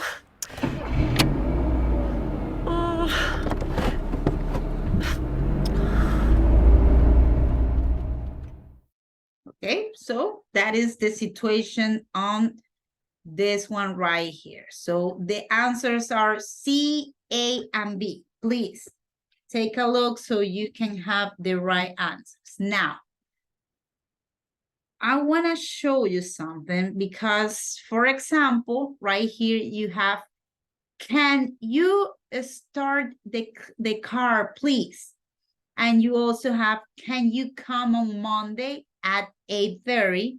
And no, I can't, but I can come at 9:30. So right now, I'm going to tell you in what kind of situations we use can or can't. Okay, let's go. I'm gonna scroll down. Okay, right here.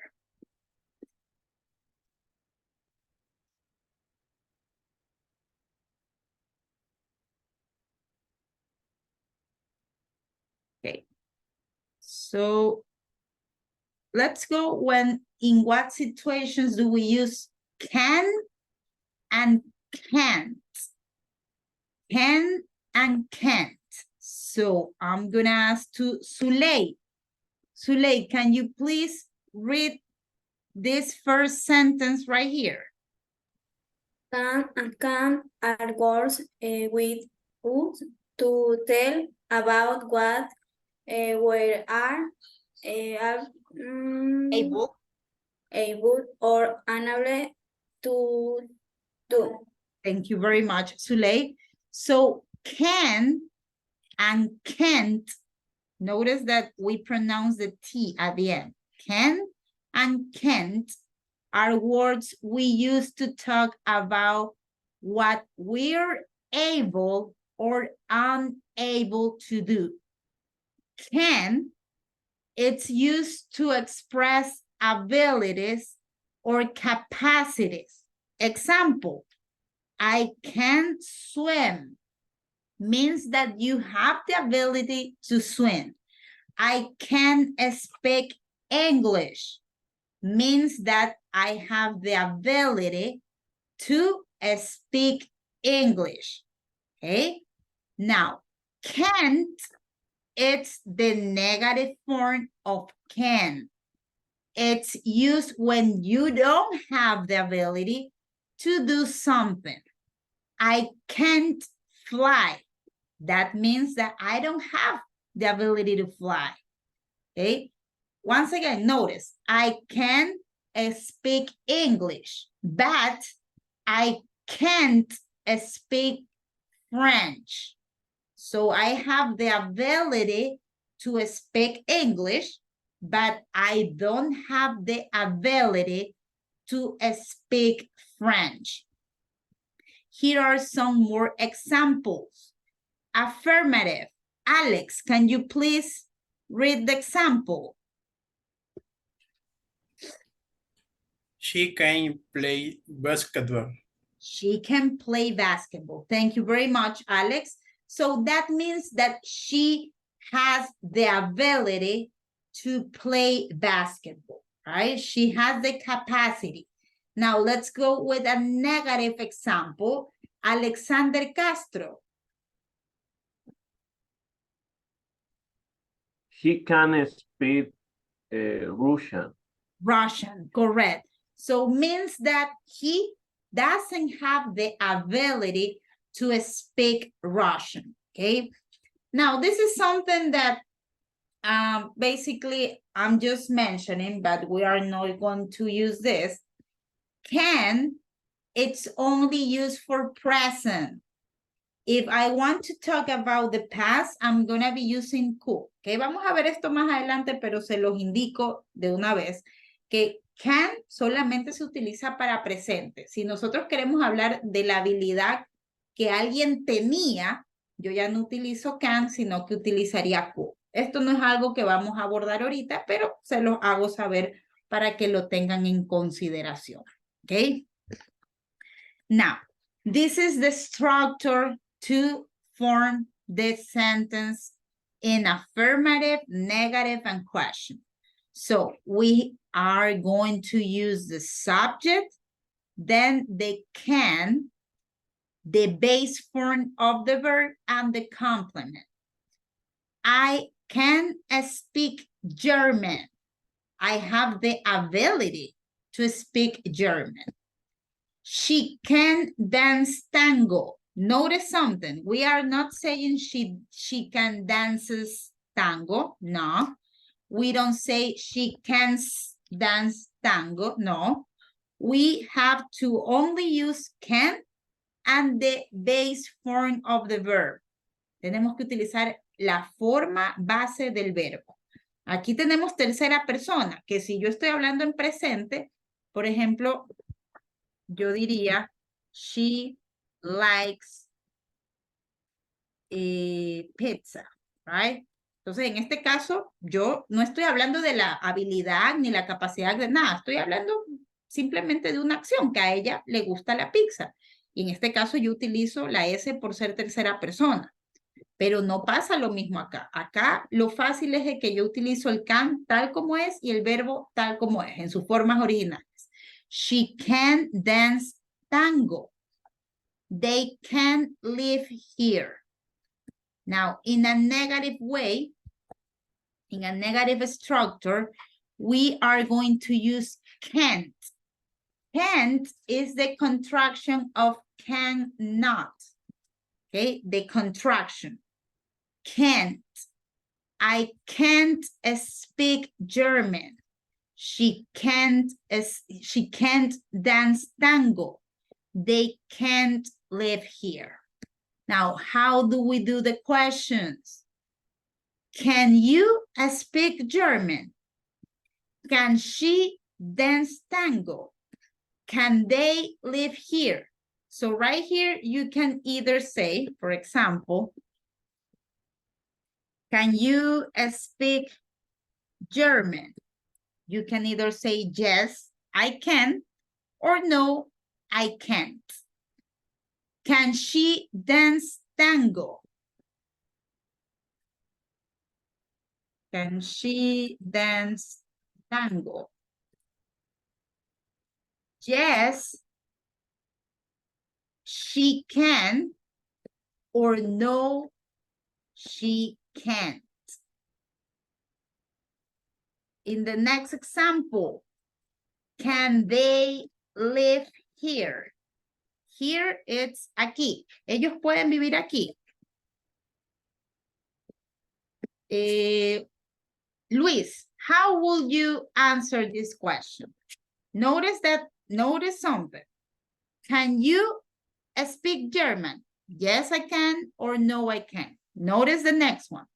Can she dance tango? Yes, she can, or no, she can't. Now, my question for you, Luis, can they live here? How would you go with the affirmative sentence?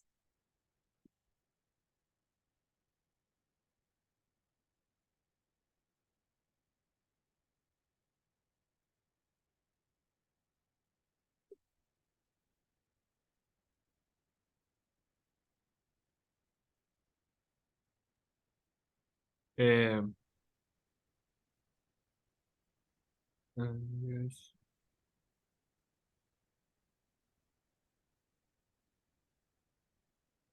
Notice you have the example right here. Can she dance tango? Yes, she can, or no, she can't. So right here, we have the subject they. How would you answer yes? Yes, they can. Correct. Yes, they can. And what about no? No, they can't. Correct. No, they can't. Thank you very much, Luis. Now, let's go with the next exercise, okay? The next exercise, it's related to this explanation. Right here, you also have an additional explanation if you want to double check it. You have same thing that I was telling you. You can park here, negative. You can't park here. As I told you, right? Can't is the contraction of cannot. He can come to dinner tonight, negative. He can't come to dinner tonight. Catherine, can you please read the next sentence? We can have lunch outside.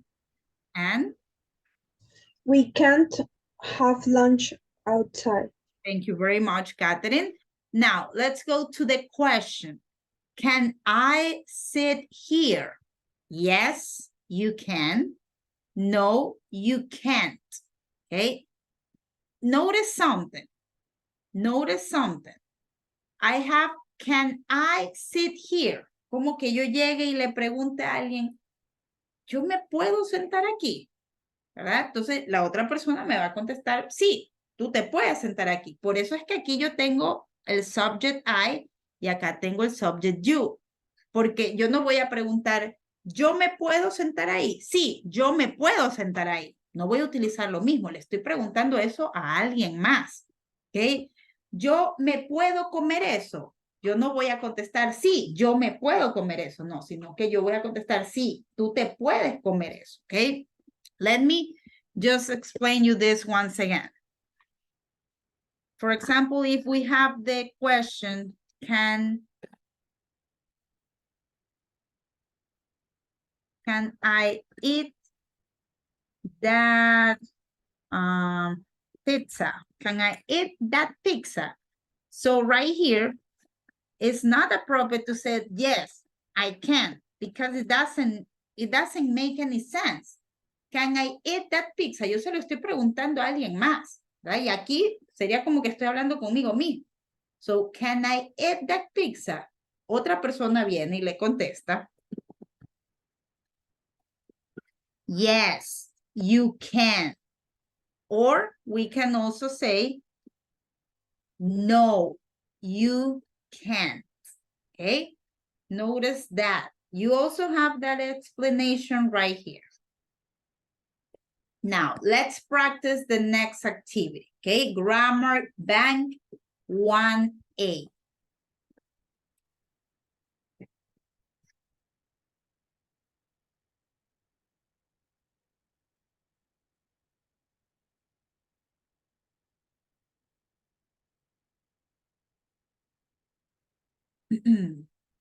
So, Alexander Castro, can you please read the instruction? Grammar 1B, write sentences with can or can't. Thank you very much, Alexander.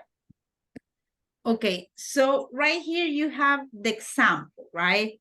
You already have some of the sentence. So right here, you have to identify either if it's negative, question, or affirmative. So for example, in the first sentence, you have you play football here. And the instruction says that you need to do this negative. So because of that, you go with the subject, you can't play football here. Now, we have the next one. In this case, it's a question. So let's go to our notes. Whenever we have a question, we start with can, then we go with the subject, then we go with the base form of the verb, and then the complement. Okay, we start with can. So, Alex Ayauca, we set here, and it's a question. How would you do this question, Alex?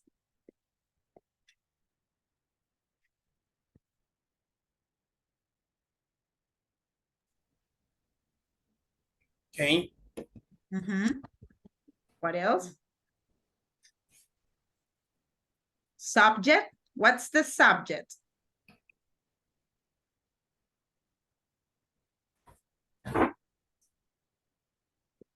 Remember? Yes, correct. Can we? Then the verb. What else? Sit. What else? Good. Here. Can we sit here? Notice something, guys. Thank you very much, Alex. Great job. We have the word here and we have the word here. There are different words. Here means aquí. Okay, come here. Ven aquí. Okay, the pronunciation of this is here, like this. Eso es here, aquí, ven aquí. But this one right here, it's hair, ella. And the pronunciation is hair. Okay, so that is the difference. Aquí, ella. Okay, ella, but object pronoun. So here and here, this one right here, it's can we sit here? Please do not add any question mark because the question mark it's already right here. Okay, so don't add any question mark. Now let's go with the next one. Luis Sarabia, number 2. So in this case, we have to do the sentence negative. Let's check the negative structure. In the negative structure, we have the subject. Then we have can't, the base form of the verb, and the complement. So, Luis, how will you do number 2? You can't. Correct. What else? Start class Mm-hmm. until next week. Correct. Thank you very much. So you can start classes until next week. Okay. So you guys are going to do the same thing with the remaining sentences. Okay. Let's have 3 minutes to do this and then we check your answers.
Okay, guys, I'm sorry, but I was having some issues with my internet connection, but I think that I already fixed it. So, let's check the number 3, okay? Let's see. Zuley Vega. So, how would you do number 3? James can help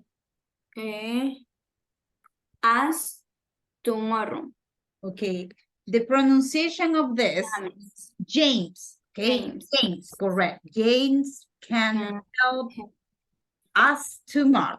Okay, thank you very much. Great job, Zuley. So, James, it's when it's in Spanish because we have the soccer player, right? James Rodriguez. So in that case, it's James. But whenever we say it in English, it's James, okay? This is basically, I'm sorry, let's see. Jaime in English, okay? James, it's Jaime in English. Now, let's go with number 4, Pedro Anchundia.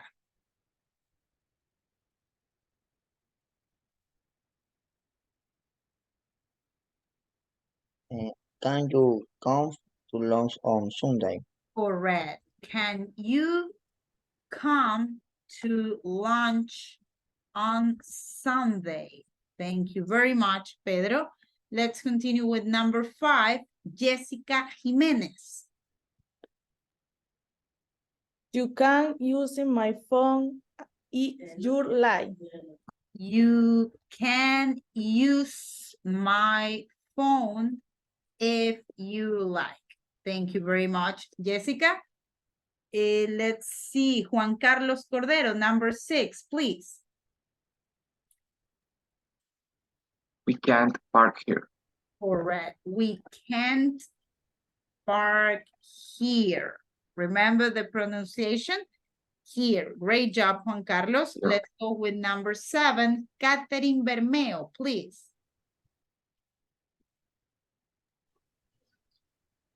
Can we watch TV after dinner? Correct. Can we watch TV after dinner? Notice, guys, that you have to type TV in capital letters, okay? And finally, let's go with number 8. I'm going to ask to Alexander Castro, please.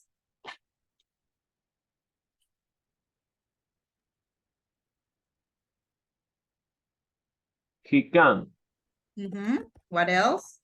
go to the cinema tonight. He can go to the cinema tonight. Great job. Thank you very much, Alexander.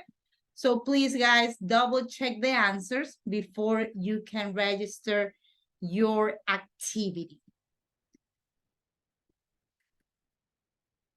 Now, let's go to the next activity that is Grammar Bank 1B. Okay, let's click into Grammar Bank 1B. And I'm gonna ask to Luis Sarabia, can you please read the instruction? Grammar 1B, complete the sentence with can or can't be from the list. Thank you very much, Luis. So take a look. Right here, you will have to understand the context. En este ejercicio ustedes van a tener que procurar entender el contexto. Okay? Because, take a look. You have some verbs and you have to notice which one of those makes sense into each of these gaps.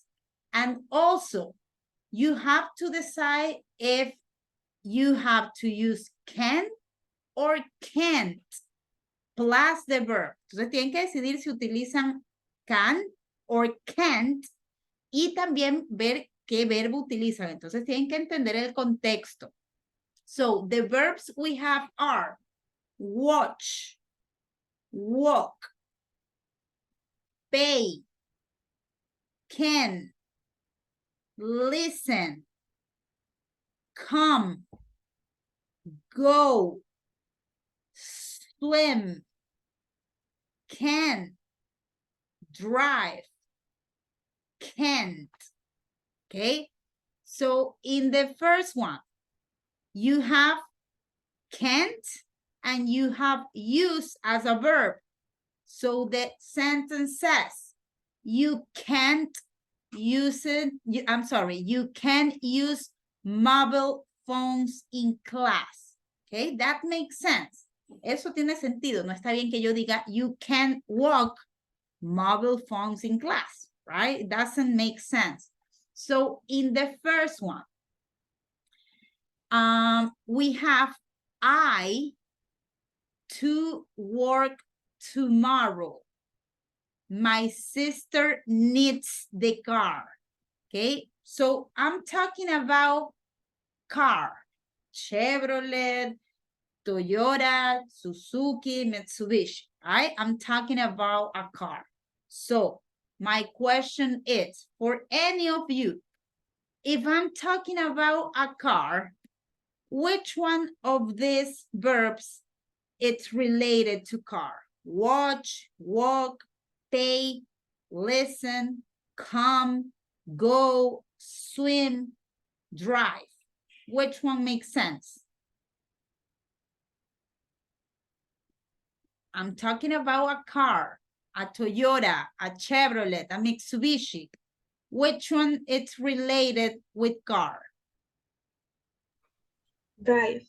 Drive. Right, correct, right? I drive a car. So this is the first thing. I already know that drive, it's the verb. Now, I need to decide either if it's can or can't. Let's take a look on the context. I can't drive to work tomorrow. Work, it's the place where you are working, right? My sister needs the car. So you have two options. You can either go with can, that you have the ability to do it, or you can either go with can't, that you don't have the ability to do it. So Can't. correct. Thank you very much, Alex. So I can't drive to work tomorrow. You cannot do it because your sister, my sister, needs the car. Okay, let's see the next one. We're talking about euros. Euros, it's the currency in Europe, in London, in Spain. We have dollars, right? In Ecuador, we have dollars. Ecuador, also USA, also, who else? I think that, I mean, many countries, okay, right now we're gonna say we have dollars, right?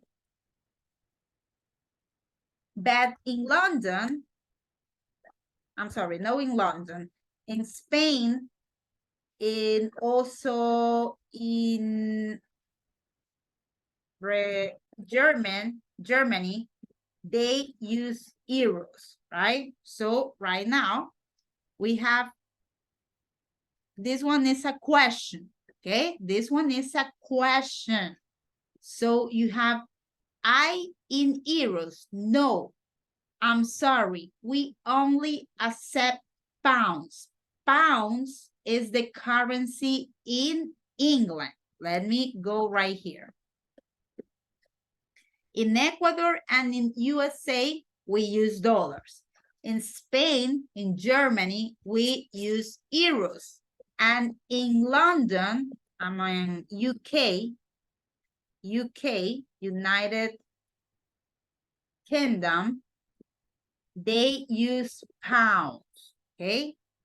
So we have I in euros, no, I'm sorry.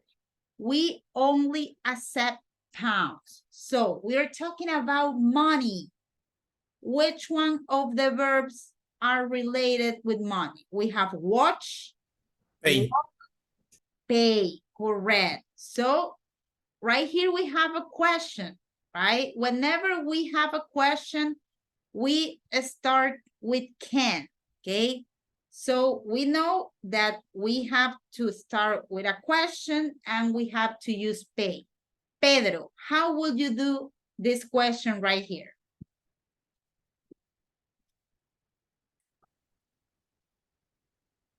I'm paying.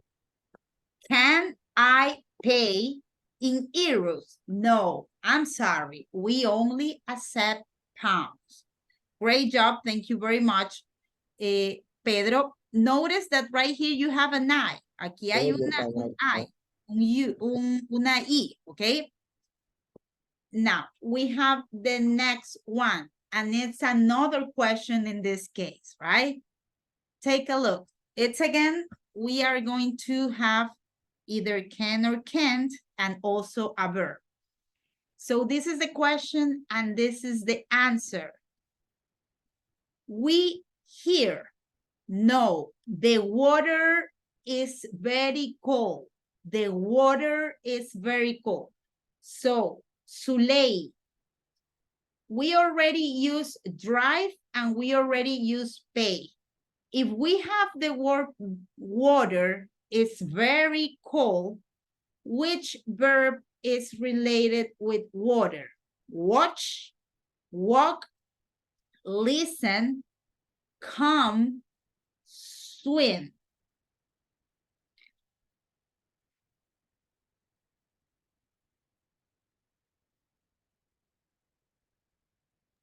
Can we listen here?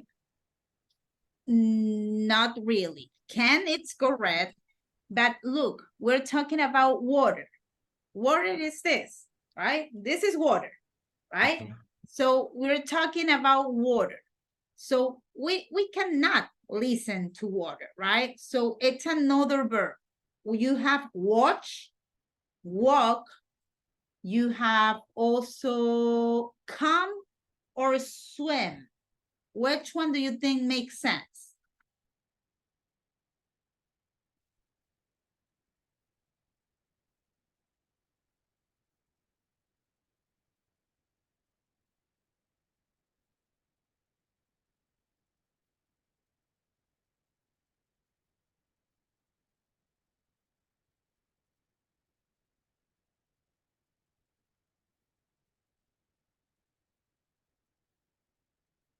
Is we? Which one? Is we? This one right here? Yes. Swim. Correct. Swim. Can we swim here? So notice the pronunciation of this swim, right? Like this, like Jorge Delgado, Michael Phelps, all of those guys swim, right? Swim. That is the pronunciation. Swim. Can we swim here? No. The water's very cold. So it's going to be like extremely cold. Thank you very much, Suley. Let's go to the next one. The restaurant very near. Near, it's close. Okay? Near, it's similar to close. Okay? For example, Babahoyo is near Guayaquil. But Quito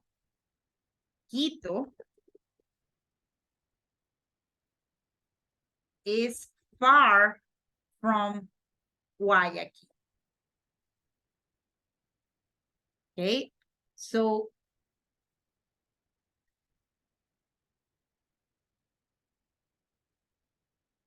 that is near, right? That they are really close. Far, it's like they are really over there. Like there is a lot of distance between two things, okay? So the restaurant's very near. We there. So we have the options watch, walk,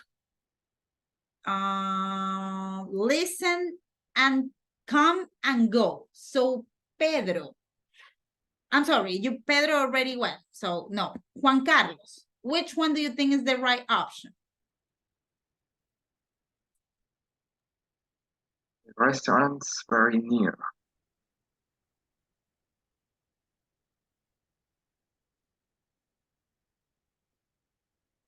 We we can come there. Just think that if you are in la Universidad Católica, right? Let's say that you are in la Universidad Católica and you want to go to Guayarte, right?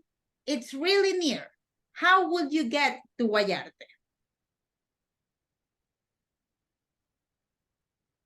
Walk. Correct. The restaurant is very near. We can walk there. Walk There, there. it's ahí, ¿verdad? Yo les había dicho que here, it's aquí, but there, it's ahí. Now, you guys still have watch, listen, come, and go. Those 4 verbs. Right now, I'm going to give you 5 minutes so you can decide in which of the following sentences they belong. Okay, let's have 5 minutes.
Okay, guys. Let's do something that sometimes you can choose whenever you're doing this kind of exercises. Okay, vamos a hacer una técnica que se puede aplicar cuando estén haciendo cualquier tipo de estos ejercicios que tienen las opciones y que hay que completar en donde tenga más sentido, ¿verdad? So, vamos a tratar de ir con las más fáciles para después ir a las que están un poco no tan claras y que podrían darnos problemas. Okay, so for example, we are going to skip this one. Okay, vamos a saltar esta. Now, let's go with number 6. We have you, and right here you have TV. TV, television, when you finish your homework.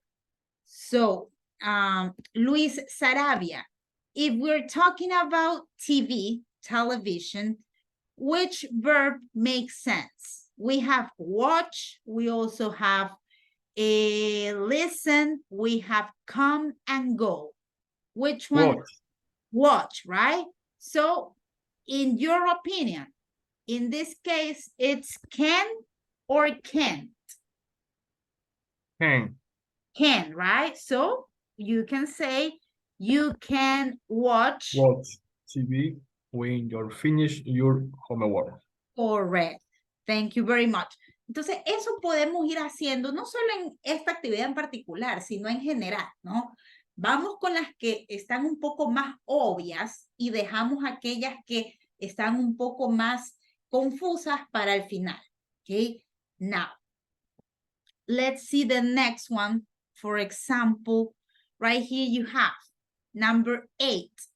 Excuse me, you to music in the museum.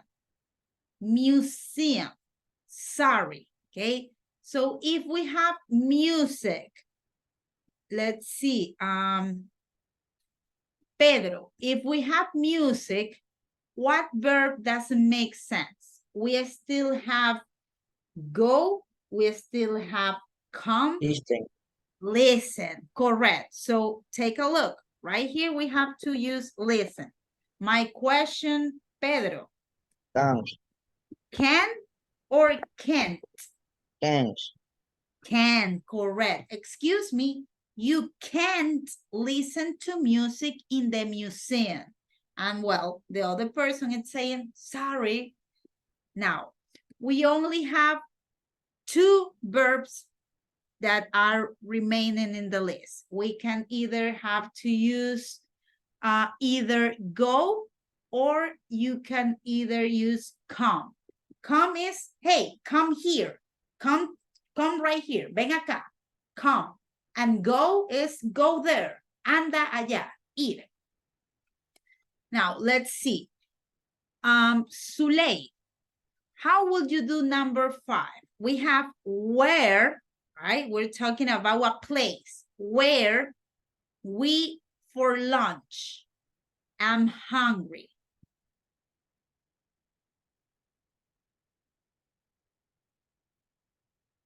We're talking about a Where place. can we go for lunch? Correct. I am Hungry. hungry. Correct. Where can we go for lunch? I'm hungry. Great job. Thank you very much, Suley. And finally, I'm going to ask to Jessica Jimenez. Let's go with number 7. Can you can? The only verb that we have remaining, aquí estos can y estos de acá son los que ya van acá, Jessica. Eso ya no vamos a utilizar 2 veces en una misma oración, sino que ahorita el único verbo que está disponible es, tú dijiste come. Okay, I'm so sorry, my mistake. So you can say, can you come? Okay, there is a difference. It's, the pronunciation of this is can, and the pronunciation of this it's come, right? With like a U, come. Will be like this, I'm sorry. Come, okay? Thank you very much, Jessica. So please, guys, double check the answers so we can go to the remaining activities. Okay, guys, we are not going to have a break. We are just going to move, but you guys are going to be able to go before, okay? No vamos a tener break, pero van a poder seguir unos minutos antes, okay?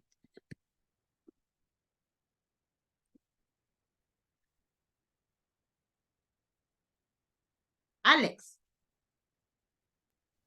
¿Me puede dar el permiso un ratito? Me voy a mover. Yeah, go Solo un ahead. ratito. Yes, it doesn't matter. Thank you for letting me know. Okay, let's do the next activity. Okay, the next activity, before we go to the next activity, let's listen to the pronunciation, okay? Whenever we use can or can't, there is a slightly difference. They sound really similar, ¿verdad? Cuando decimos can y can't, la diferencia es mínima, ¿verdad? Pero sí hay una diferencia al pronunciar. Entonces, right now we are going to listen and repeat the sound, okay? And you guys are gonna copy the rhythm. Copien el ritmo, cómo se lo dice, okay? Let's listen. 3.35. Cat. Ah. Can I park here? Yes, you can. Car. Ah. No, you can't. You can't park here. Computer. Where can I park? You can park here. Okay, so notice something. Whenever you use this one, it's like the pronunciation, it's shorter. Como que un poco más corta a lo que lo pronuncio. It's can, right? That's why right here we have cat. Can I park here? Yes, you can. Now, in the case of the negative, you have the sound, it's similar to car, are. No, you can't, right? It's like longer. Es un poco más larga la pronunciación. No, you can't. You can't park here, okay? Obviamente yo lo estoy haciendo un poco más drástico, más intenso, but I want that you guys notice that, okay? Catherine Bermeo, can you please go with the first question and the first sentence? Can I park here? Yes, you can.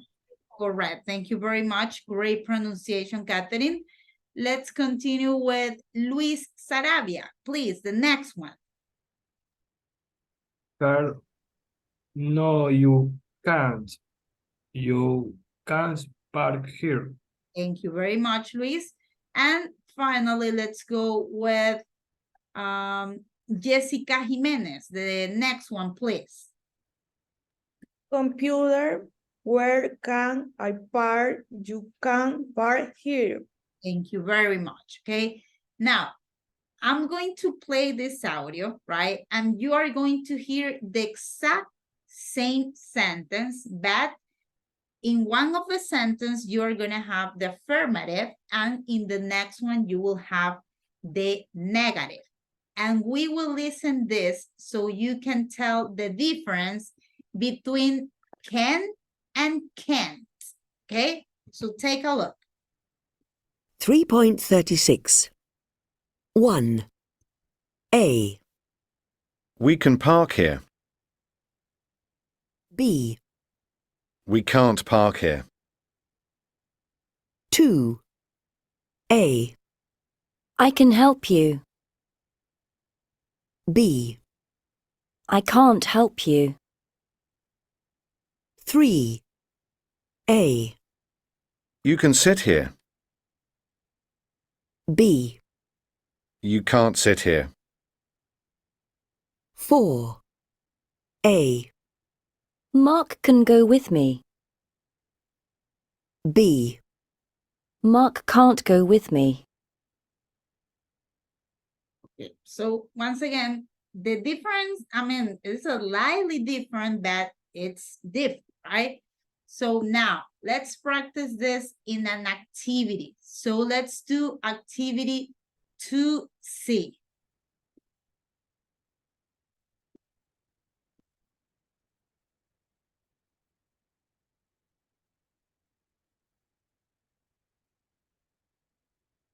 Okay, so listen and think, right? Think what you hear. You are going to think, you're going to choose which one you are hearing in the audio, either the affirmative sentence or the negative sentence, okay? My suggestion is that you take the check and you can just drag it in the space that you think that you are hearing, okay? Just take it and drag it. So let's listen. 3.37. 1, We can park here. 2. I can't help you. 3. You can't sit here. 4. Mark can go with me. Okay, so I'm gonna play the audio once again, and let's go with number 1. You're gonna tell me which one you think you're hearing. 3.37. 1, We can park here. Okay, I know that the difference is slightly, okay? But I'm gonna play it in a slower speed, so probably that will make it better, okay? 3.37. 1, We can park here. Okay, so Alex, according to you, we're saying we can park here or we can't park here? A or B? A. A? It sounds like the difference is slightly, okay? But the answer, it's B, okay? La diferencia es mínima, créanme que lo sé, ¿verdad? Pero fíjense que no tanto pronuncia la T al final, sino que hace la palabra un poco más extensa. En lugar de decir, you can park here, dice como que you can, le da como que un microsegundo más a la pronunciación. Okay, let's hear it. Ahora que ya saben qué es la B, ¿verdad? I'm sorry, no, perdón, es la A, perdón, mil disculpas, perdón por hacerlos confundir. This is not the one. The answer that Alex said is correct. Es la A, okay? Está diciendo can. Let's listen. 3.37. 1, We can park here. We can park here, right? No estamos escuchando ninguna T. We can park here. That is the correct one. Thank you very much, Alex. Let's go with the next one. So I'm gonna ask Pedro. Pedro, you are gonna tell me what are you hearing on the next one? 2, I can't help you. Okay, according to you, what you are hearing, Pedro? A or B? B. Correct, B, right? We are saying like, I can't help you. It's a slightly, I will say slightly different. Thank you very much, Pedro. Let's go with number 3. In this case, Alexander, you're gonna tell me, okay? Number 3. 3, You can't sit here. Okay, so according to you, Alexander, A or B? A. Okay, let's listen once again, okay? Because I want to be sure. 3, You can't sit here. Okay, which one are you hearing? You can sit here or you can't sit here? A or B? B. It is B. B. Yes. At the very end of the word, you are hearing the T, okay? You can sit here. Thank you very much, Alexander. And let's go with the last one. Juan Carlos Cordero, number 4. 4, Mark can go with me. Okay, Juan Carlos, according to you, A or B? Letter A. Letter A, correct. Now that you guys know, I'm gonna play the audio once again so you can identify the right sound, okay? Number 1, it's A, we can park here. Number 2 is B, I can't help you. Number 3, I'm sorry, I didn't mark this. It's letter B as well. You can't sit here. And number 4, it's letter A. Mark can go with me. 3.37. 1, We can park here. 2, I can't help you. 3, You can't sit here. 4, Mark can go with me. Okay, guys. Now, there is a next activity, this one right here, but this is, I'm gonna assign this activity as a homework, okay? You are going to do this activity by yourself. 3 vocabulary more great and phrases. 3A, this is something that you are going to do as a homework. What do this sign mean? Complete the sentence with can, can't, and a verb from the list, okay? So I'm gonna send you through the chat unit 8A, activity 3A.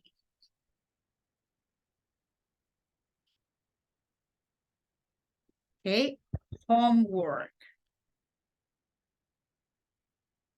Now, let's move into the next unit. This is, we are only going to do 2 activities into this unit, and then we are going to be done with the class, okay? 2 more activities, and then you are free to go. So, let's see. 8B, I'm going to ask Suley, can you please read the title of unit 8B? What do you like doing? What do you like doing? Thank you very much, Suley. So right here into the grammar section, we will check the use of like, love, and hate plus verb plus ing.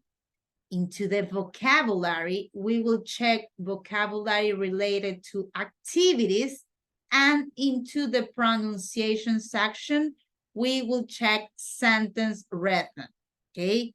Now, let's do the first activity. Match the activities and the photos. So let's do 1A.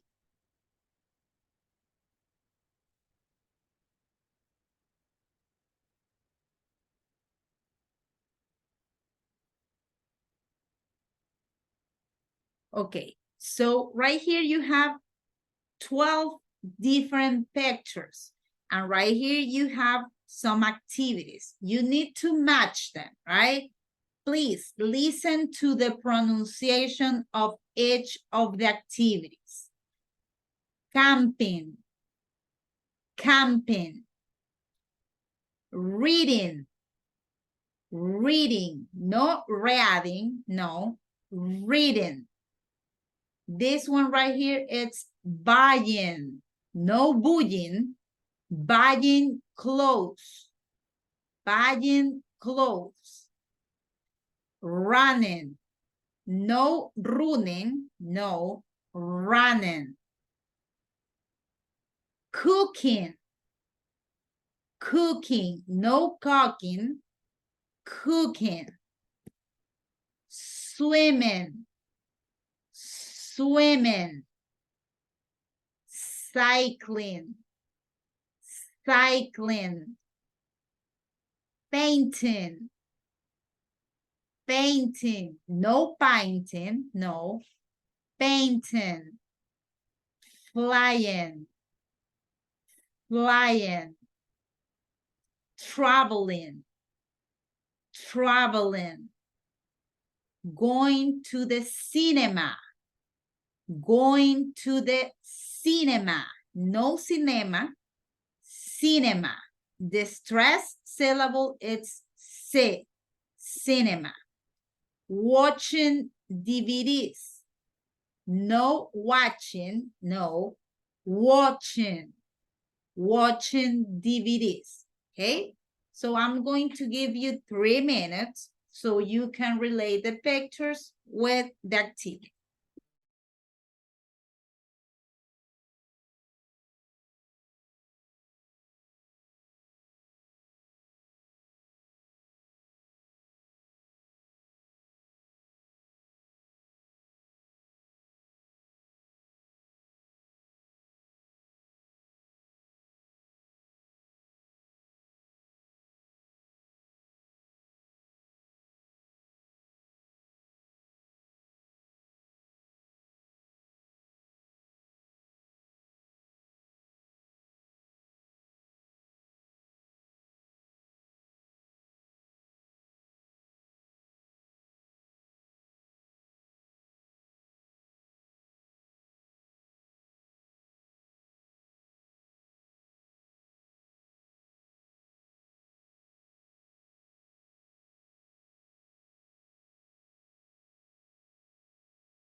Okay, Alex Ayauka, are you there?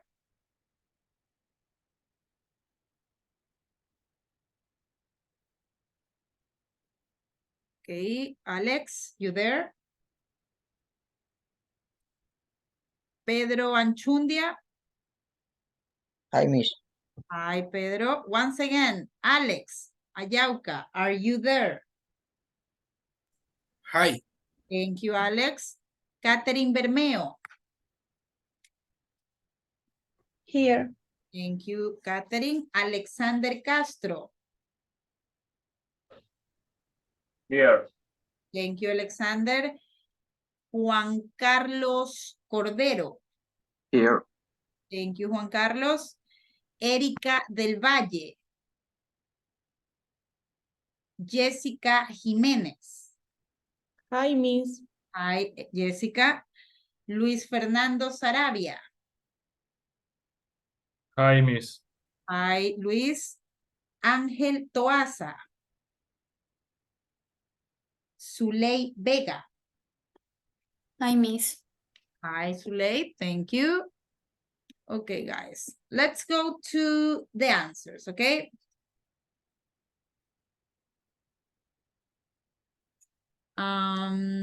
Let's see.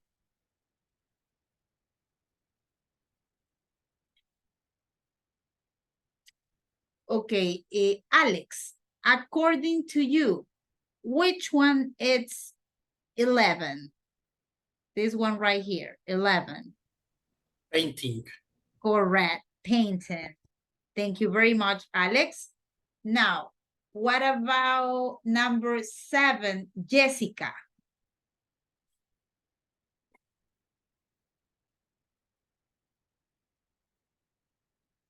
Going to the cinema. Going to the cinema. Remember that the stress goes in cinema, okay? Can you please repeat it? Go to the cinema. Correct. Thank you very much, Jessica. Catherine Bermeo, what about number 5?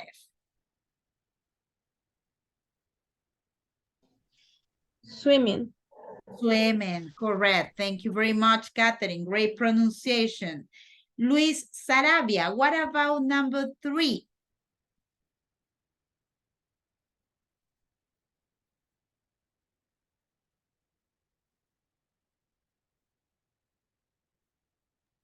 Cooking. Cooking, correct. Thank you very much, Luis. Now, let's see the next one. Juan Carlos Cordero, what about number 9?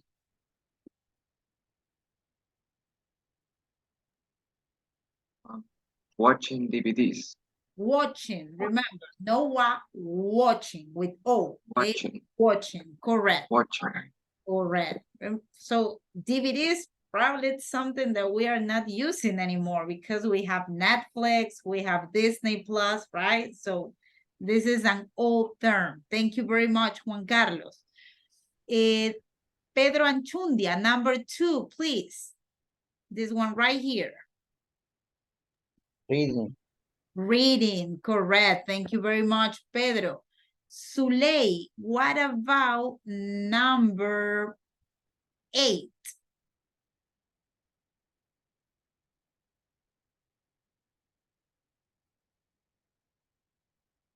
Cycling. Cycling. Cycling. Correct. Thank you very much, Zuley. Alexander Castro, what about number 12? Traveling. Yes, it makes sense. It makes sense. Sí tiene sentido. But there is another one that makes even more sense. Y hay otra que tiene más sentido porque traveling. Flying. Flying, correct. Flying. Okay, so Alexander, which one do you think is traveling?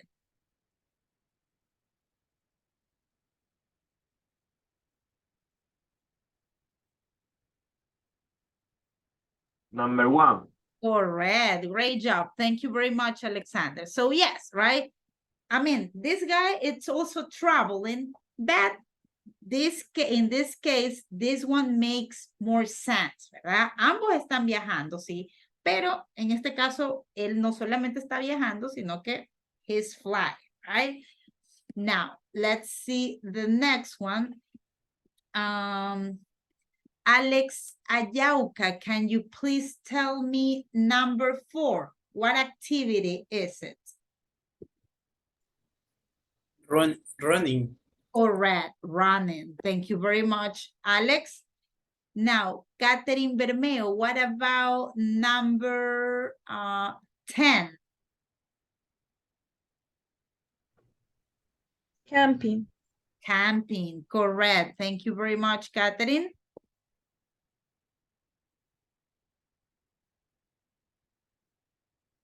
Jessica Jimenez. What about the last one, number 6? Buying class. Buying clothes, correct. Thank you very much. This is number 6. So please, guys, check the numbers, the answers, so you can have the correct answers, okay?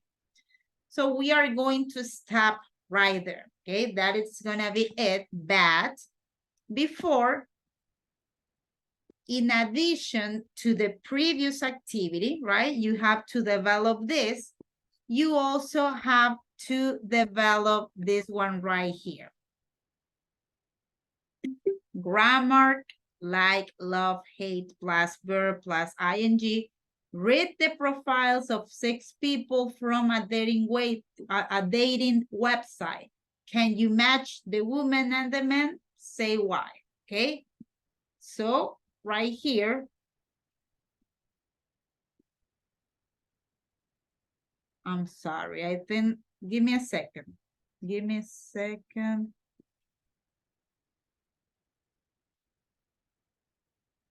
Do not open it, no la abran, please. I'm just wanna check this.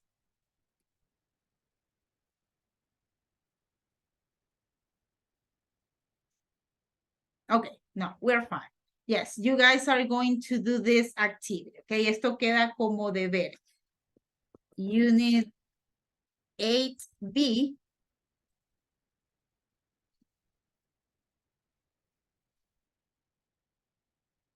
Oh, this is another one. It's this one right here.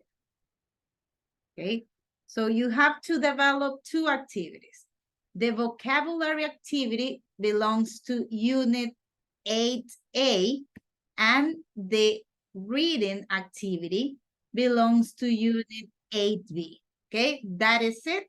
You don't have to do anything else. Okay, so any questions before you guys are free and you can enjoy the rest of your night?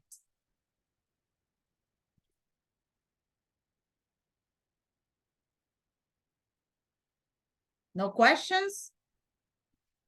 Okay, guys. So I really, as always, I really appreciate your participation on today's class.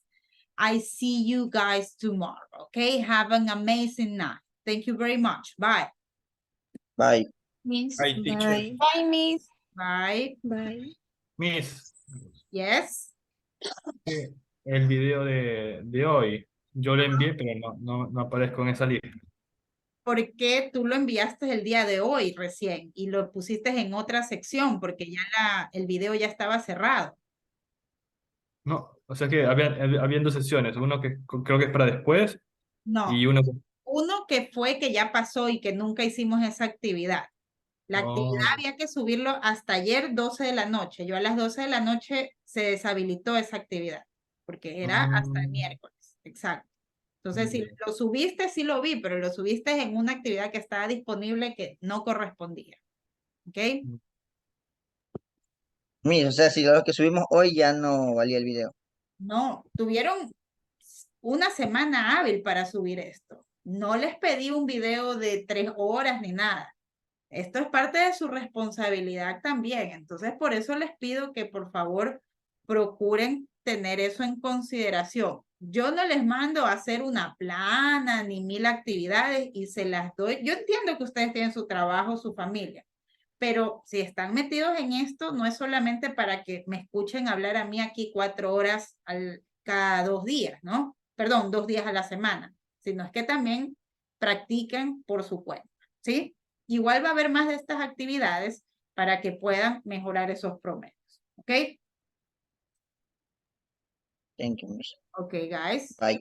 Bye.